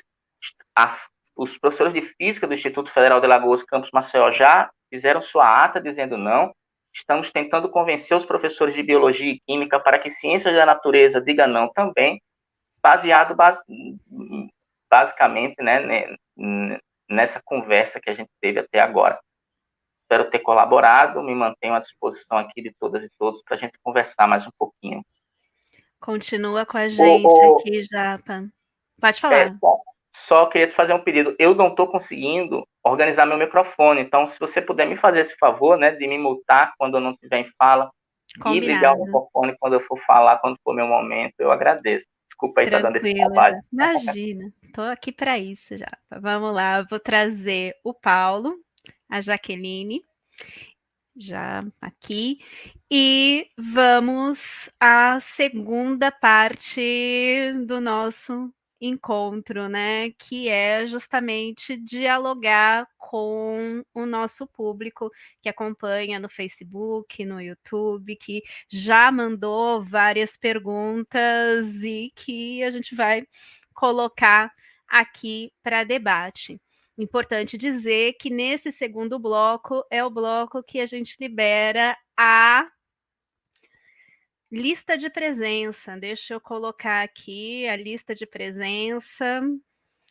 Vai estar no chat e também para que todos possam ter acesso. Deixa eu colocar ela aqui na tela e tirar uma dúvida que aconteceu já em mais de uma live. A inscrição é uma só. A lista de presença é em toda live. Então, só precisa fazer uma vez a inscrição, só que em toda live que você assistir, você assina a lista de presença para conseguir o certificado. A partir de 75% de presença, o certificado vai ser emitido. Então, vamos lá às questões e colocar a lista de presença também no chat para todo mundo. Vou pegar aqui do fim do começo. O Adriano Lima pergunta: o que os convidados têm a dizer sobre a relação Estado-editoras que envolve o PNLD? A pressão docente sobre as editoras não seria uma viável ausente, porém necessária nesse debate? Ana Luísa Araújo Porto pergunta: os itinerários formativos são uma mão na roda para as redes de ensino que sofriam a falta crônica de professores de algumas disciplinas. Se não tem professor, não se oferta o itinerário formativo. A Wanda coloca a questão: os campi que não aderirem poderão ser penalizados em recursos em anos subsequentes ou algo nesse sentido? Pergunta: qual o risco de se definir o currículo dos cursos integrados da rede federal a partir do PNLD? Pergunta realizada pela Solange Rodrigues. Vamos lá, mais questões, só um instante.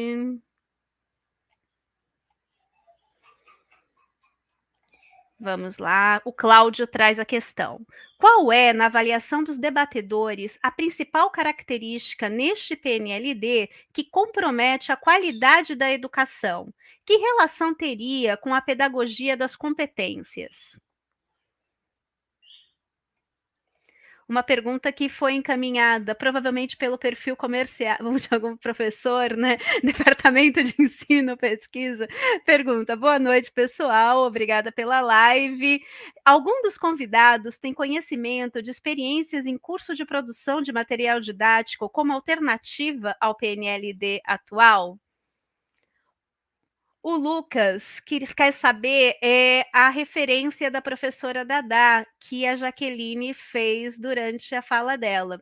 No intervalo, a Jaqueline me mandou a referência, que é essa live do YouTube, que eu também vou disponibilizar nos comentários, tá bem, Lucas? Então, a referência já vai ser colocada.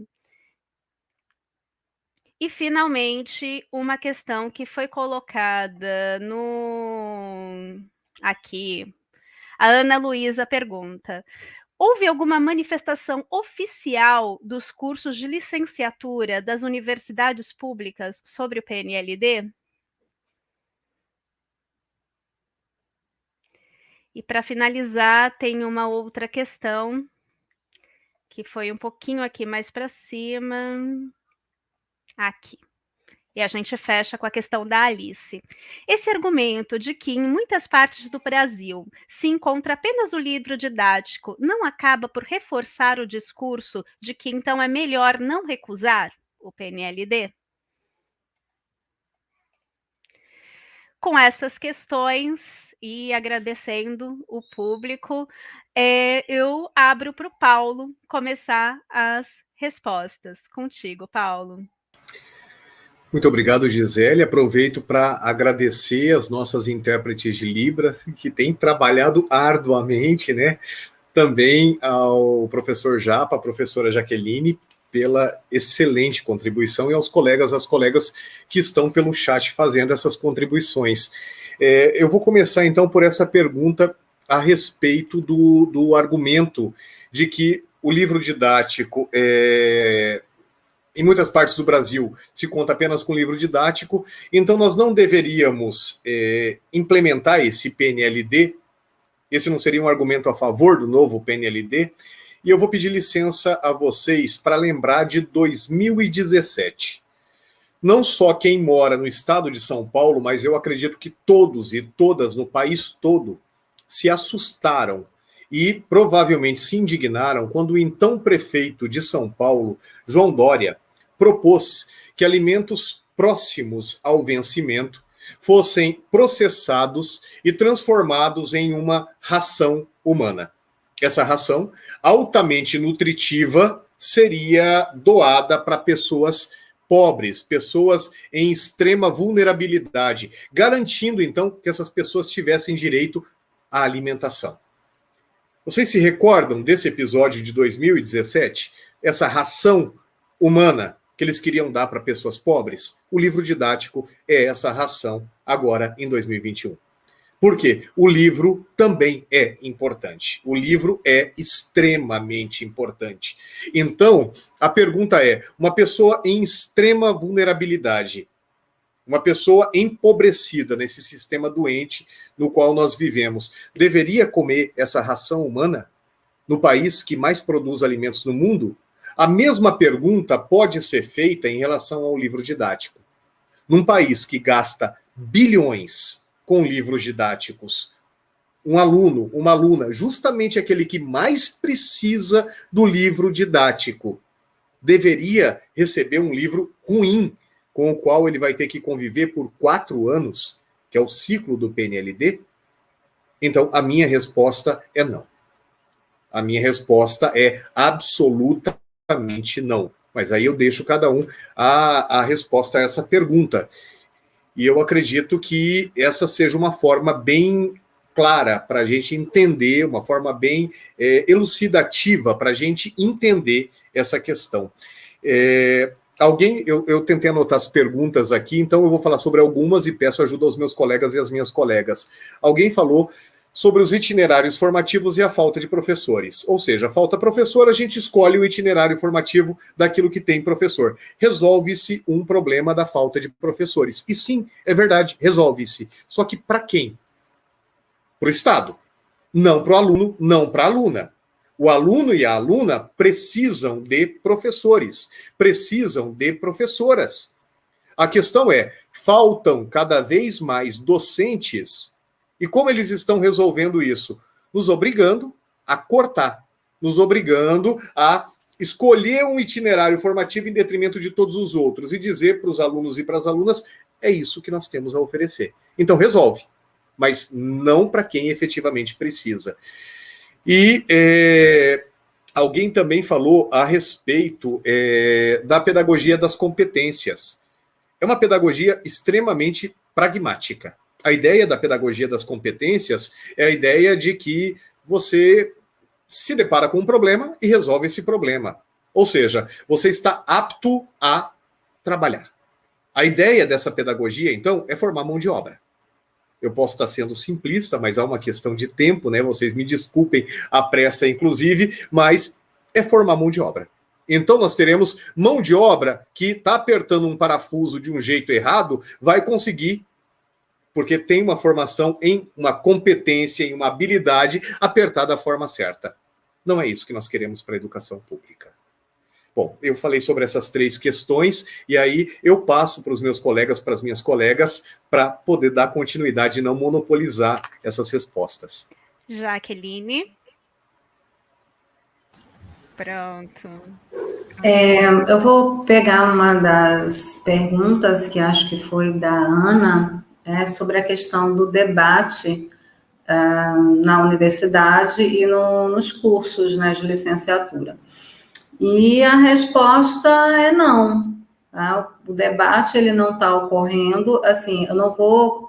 A gente tira desse processo, né, os cursos de pedagogia, eles estão com uma ação mais ativa, mas os outros cursos, eles não debatem, e aí eu vou até colocar de novo, né, as palavras da Dadá, a gente tem muitos professores que provavelmente nos cursos de licenciatura não sabem nem o que é a BNCC, né? Quanto mais a gente está discutindo a reforma do ensino médio e PNLD 2021. E ela ainda coloca também, né, que essa ausência desse debate, ele está associado tanto a uma visão bacharelesca dos cursos, né, mas principalmente por achar que não vai ser afetado por essas mudanças. Ou seja, ele não se dá conta que com a BNCC vem todo um processo de reformulação, né, dos cursos de licenciatura, e essa reformulação vai mexer sim com ele, vai tirar ele da zona de conforto, e ele não vai saber muito bem o que vai, qual será o seu destino. Então, é muito triste a gente ver isso, né, essa ausência desse debate, mas é isso que está acontecendo. Com relação à questão dos itinerários formativos, né, os colegas colocaram, e por isso que eu chamei a atenção, por exemplo, do professor de língua inglesa, porque você imagina, né, que ele tem que estar no currículo, mas não diz o quanto ele tem que estar no currículo. Então, imagina esse professor que precisa preencher a sua carga horária, né, porque ele é concursado, E aí, ou ele vai ficar pulando em várias escolas para conseguir preencher essa carga horária, ou ele vai, como o professor Silvio, né, falou na outra live, ou ele vai pegar terminando, né, você é da área, então, olha, né, pega tudo, e a gente não para analisar o impacto enorme que vai ser isso para a profissão docente, desde o processo de formação até mesmo a sua atuação, né, profissional.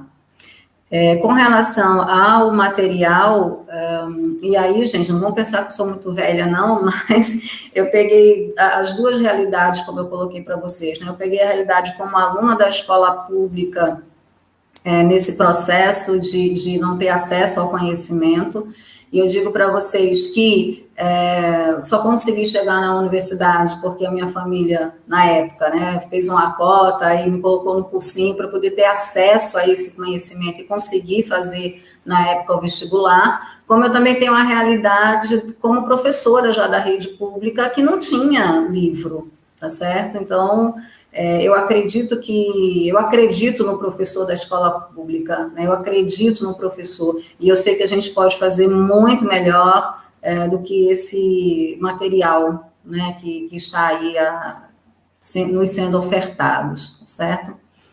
Com relação à questão das editoras, eu gostaria de colocar, mas poderia repetir a questão da pergunta rapidinho? Teria como repetir? Eu vou localizar, Jaqueline, e repito para você, não tem problema.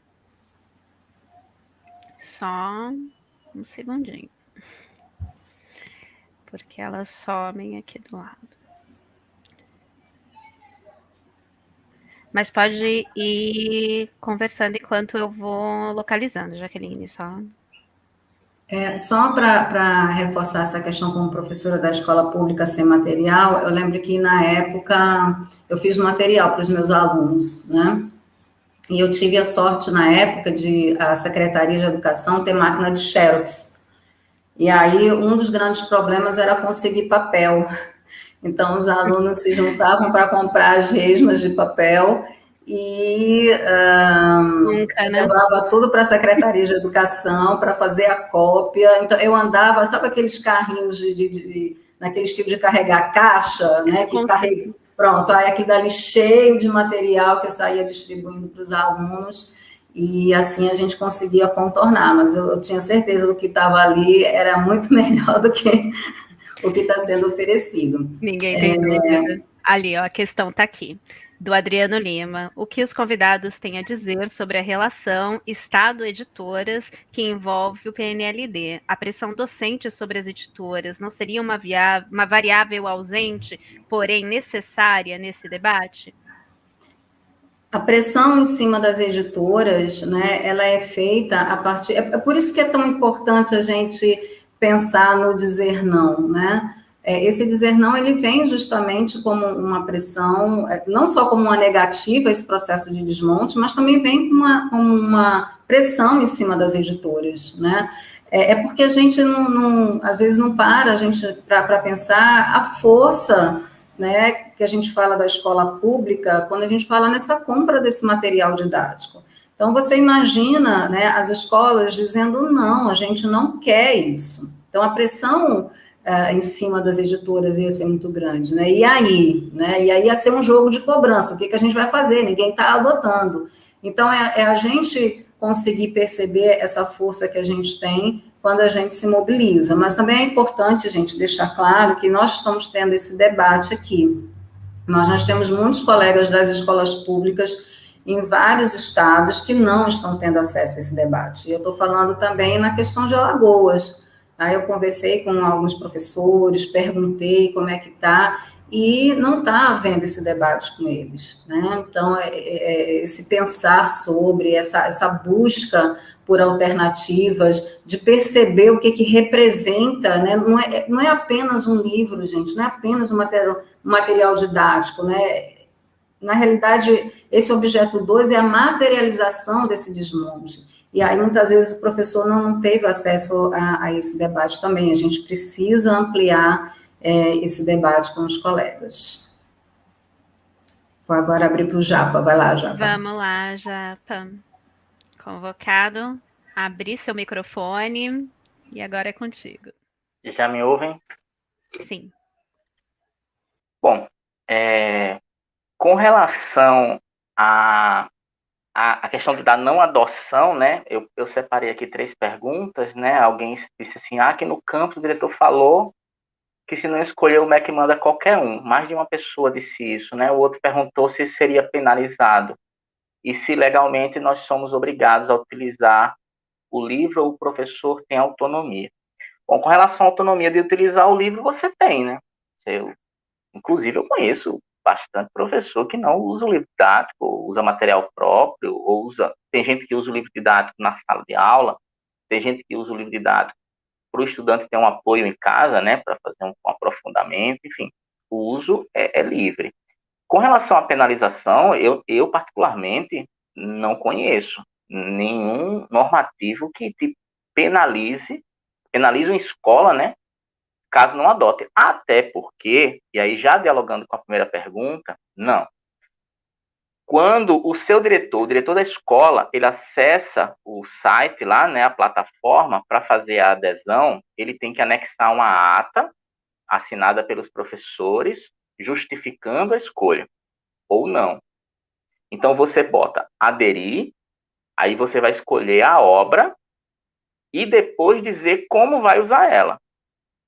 E tem uma opção não aderir.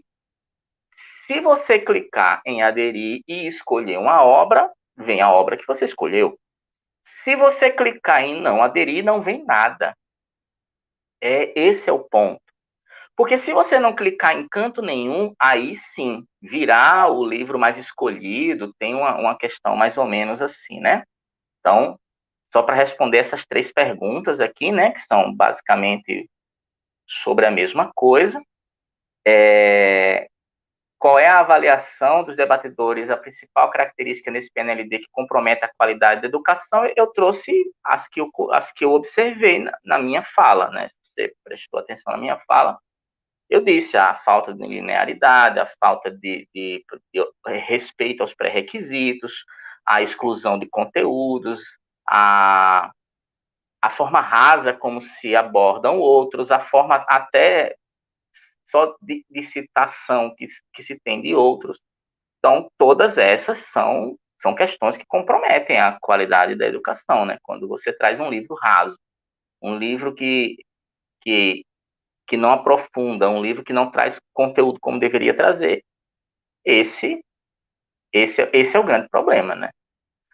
E, por fim, eu peguei também 3 perguntas que se misturaram, né? Alguns convidados têm conhecimento e experiência em produção de material didático como alternativa. Quais seriam essas alternativas, né? Muitos professores sentem falta de algum material de apoio para trabalhar. Bom, com relação aos professores que sentem falta, aí eu não posso falar sobre todos, né? Cada um sabe a sua limitação e as suas necessidades. Eu já trabalhei produzindo material didático numa editora local. Vendia basicamente para escolas de periferia, né?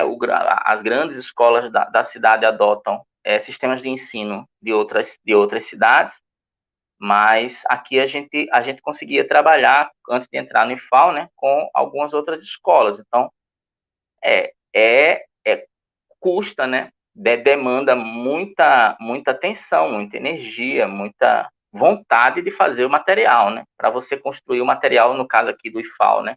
Ou no caso da rede, como o CONIF fala, da Rede Federal de Ensino, vai demandar uma organização e bastante energia dos docentes. Mas eu acredito que está na hora das redes que têm condições de construir o seu próprio material. Eu acho, sim, que seria uma alternativa, né? A construção local de material didático. E a outra alternativa que a gente vem discutindo muito é a manutenção do PNLD anterior.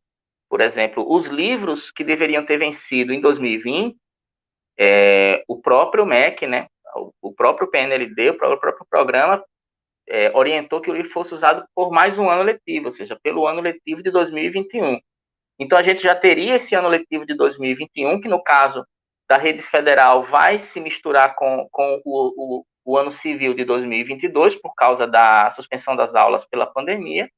E eu acho que é um tempo razoável para você construir um material e, paralelamente, para ganhar mais tempo, de você fazer uma discussão, né, uma pressão, para que o material do PNLD anterior ele possa ser vigente para esse PNLD também como uma alternativa. As escolas que não aderirem ao PNLD 2021, que elas possam continuar recebendo os livros que já fez escolha no PNLD anterior. Então, essas são as alternativas que eu digo. Cada um construir o seu material. Eu, por exemplo, trabalho com material próprio nas minhas aulas, em paralelo ao livro. É a instituição se organizar para ter o seu material didático, que para mim seria excelente, como publicação, inclusive, muitos institutos federais publicam revistas, por que não publicar material didático também? E a terceira opção seria o uso do PNLD anterior. Japa, então, acho que eu dialogo com bastante pergunta. Japa, né? surgiu a questão se os livros anteriores estão disponíveis digitalmente. Você sabe responder? O PNLD anterior, não. Para o professor ou para o aluno? Os livros do PNLD anteriores estão O PNLD anterior, algumas editoras deram formato em PDF para análise, mas a grande maioria trabalhou com versão física. Para o estudante, eu acho que não. Aqui no IFAL, a gente não trabalha com versão virtual para estudante. A não ser que o professor pegue a sua versão virtual, né, aquela versão de análise, e tenha cedido para o seu aluno. Mas para distribuição eu não conheço. Não sei se os colegas que estão aí, os outros colegas, a Jaqueline e o Paulo, têm esse conhecimento. Jaqueline e Paulo, vocês querem complementar alguma coisa antes da gente caminhar para as considerações finais e trazer os representantes da frente? Não, só para colocar que esses materiais, eles estão disponíveis na rede, sim. Então, as coleções estão disponíveis na rede. Então, se o professor tem acesso à internet, né, os alunos também, eles podem acessar. Do PNLD anterior, está disponível sim, consegue achar. Tem vários canais que favorecem que encontre esse material. Eu queria pegar só um ponto que a Lila Lopes perguntou no chat. A direção de ensino do meu campus informou que a não adesão implicaria na vinda de qualquer material. Entendi o que o Japa falou, só queria confirmar. Se não escolha do objeto 2, igual não vir material. Não. O gestor do campus precisa marcar a opção. Porque se não for marcada a opção de nenhum material, o material virá, efetivamente. Então, não basta não escolher, tem que não escolher e no sistema recusar a vinda desse material. É importante dizer também que... Desculpe, Japa, pode falar. Desculpa, porque tem essa opção. Foi o que eu falei na minha fala, tem 3 opções. Você escolher um, aí você clica lá que escolheu e diz qual é. Você tem um botãozinho, um localzinho que você diz não quero, né? Lógico, tá em outras palavras.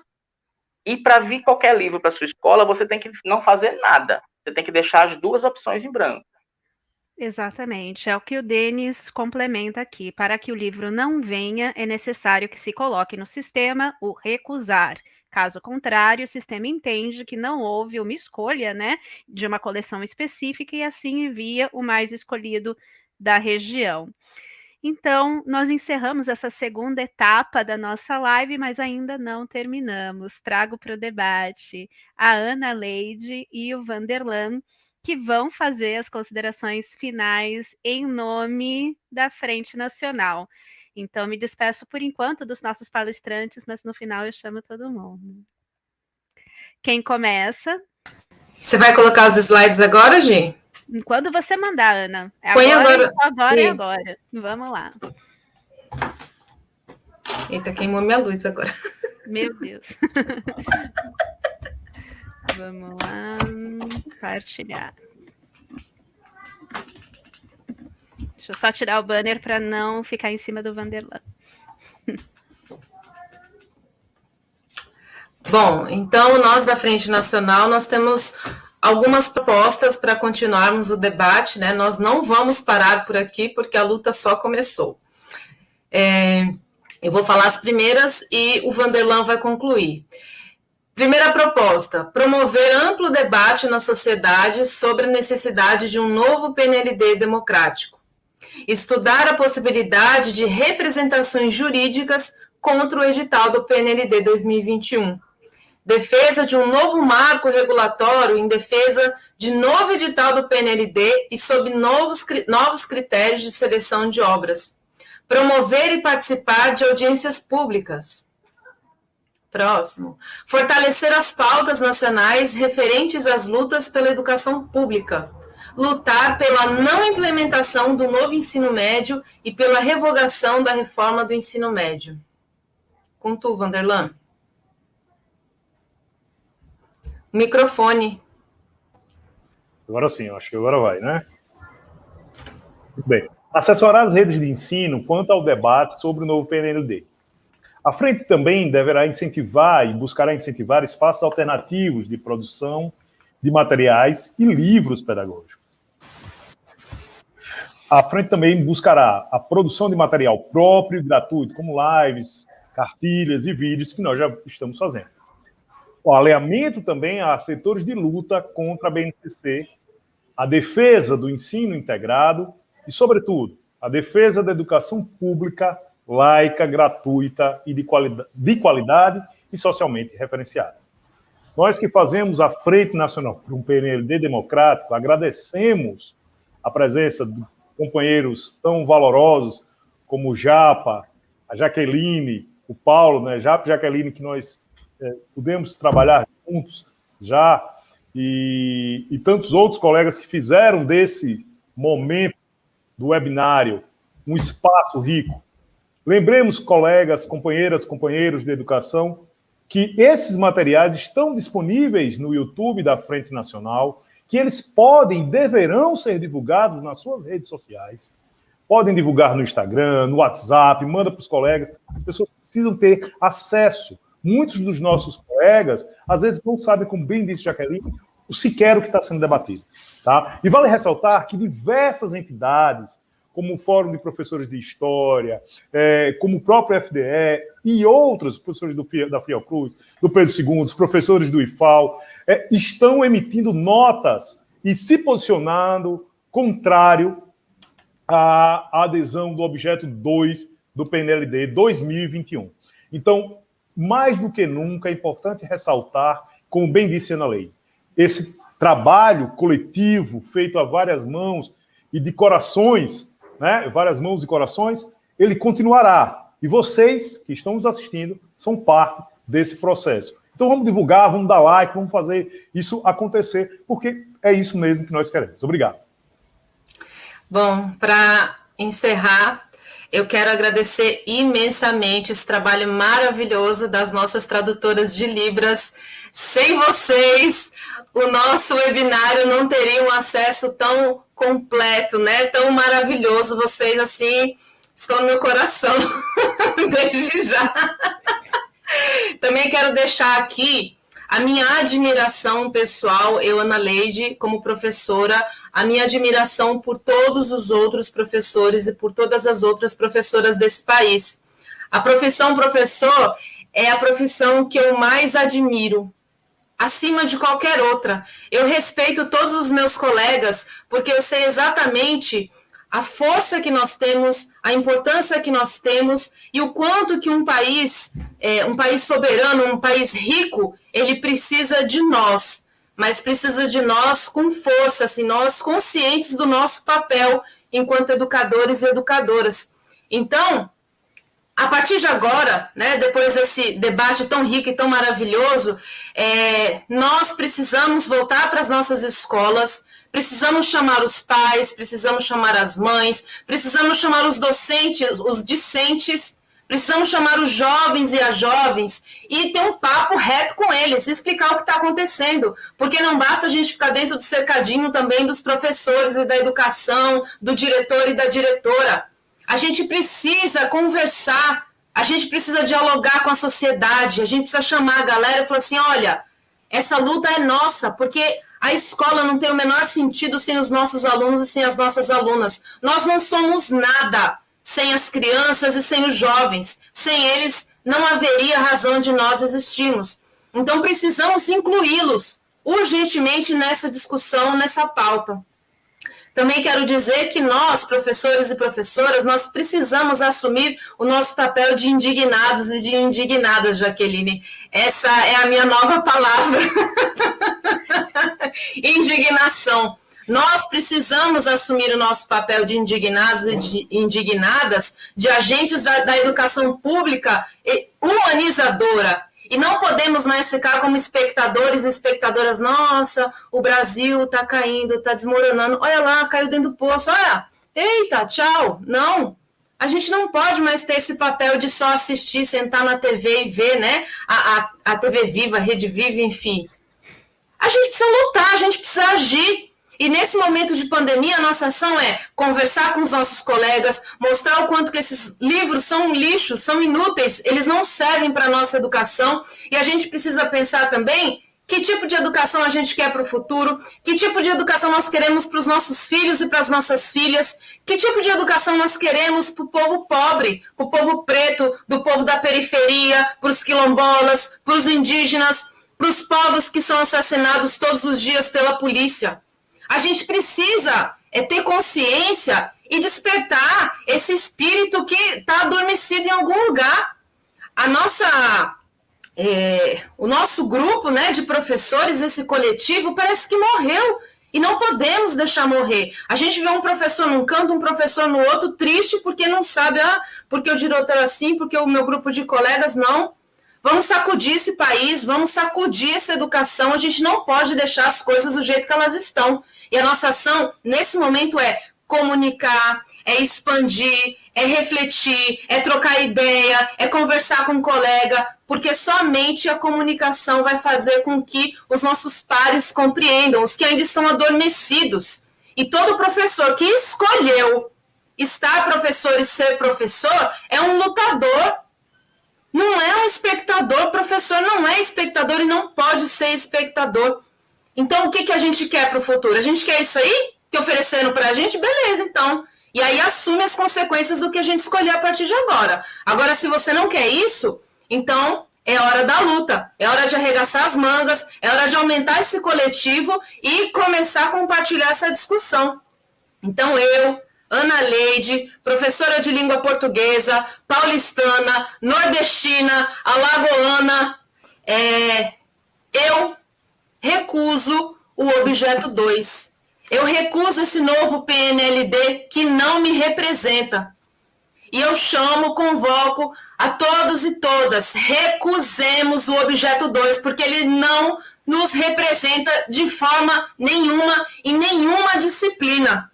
A gente não pode fingir que o ruim nos serve. Chega de coisa ruim, eu estou cansada, eu estou indignada. E não quero mais coisas ruins na minha vida. Não aceito mais, não aceito. Então, a luta é nossa, a luta é coletiva. E não vamos fugir da luta. Vamos em frente. Obrigada, Japa, Jaque, Paulo, Gi, vocês são maravilhosos. Agradeço a mesa 1, a mesa 2, a mesa 3, a mesa 4 e as 50 que tiver e se for necessário. Muito obrigada a todos vocês. Gisele, brigadão, você transformou a frente. Quando você entrou para frente, você transformou isso aqui. Então, olha, para você, cadê desse lado? Olha, e a gente não pode encerrar justamente sem... Eu vou colocar, faço questão aqui, vou sobrepor esse mosaico lindo aqui, mas a gente precisa passar por todas as mesas que formaram esse webinário e agradecer a cada professora e a cada professor que passou por aqui. Então, vamos lá. A mesa 1, a mesa que abriu a nossa programação, tratou sobre disciplinas escolares ou itinerários formativos. Desafios da interdisciplinariedade no objeto 2 do novo PNLD. Quem passou por ali naquela mesa foi a Rosemary Pereira, Dalton Alves e Flávio Sarandi. Muito obrigada. Mesa 2 discutiu os impactos no trabalho docente, não é no trabalho docente, a partir do novo PNLD. Quem estava nessa mesa foi o Richard Araújo, Matheus Rufino, Cláudia Piscinini e Silvio Vieira. Muito obrigada também. A mesa 3, que era sobre a presença ou ausência das relações étnico-raciais, de gênero e diversidade no objeto 2 do novo PNLD, contou com a presença do Felipe Tuchá, da Fernanda Vick, do Irá Estevão e da Jéssica Iana. E a mesa 4, por que recusar o objeto 2 do PNLD, que encerra, está aqui com o Japa, com a Jaqueline, com o Paulo, que recebem também os nossos parabéns. O nosso trabalho só começou, tem muita luta pela frente. E fora Bolsonaro... Fora Bolsonaro! A gente não encerra de outra forma. Abração para todas.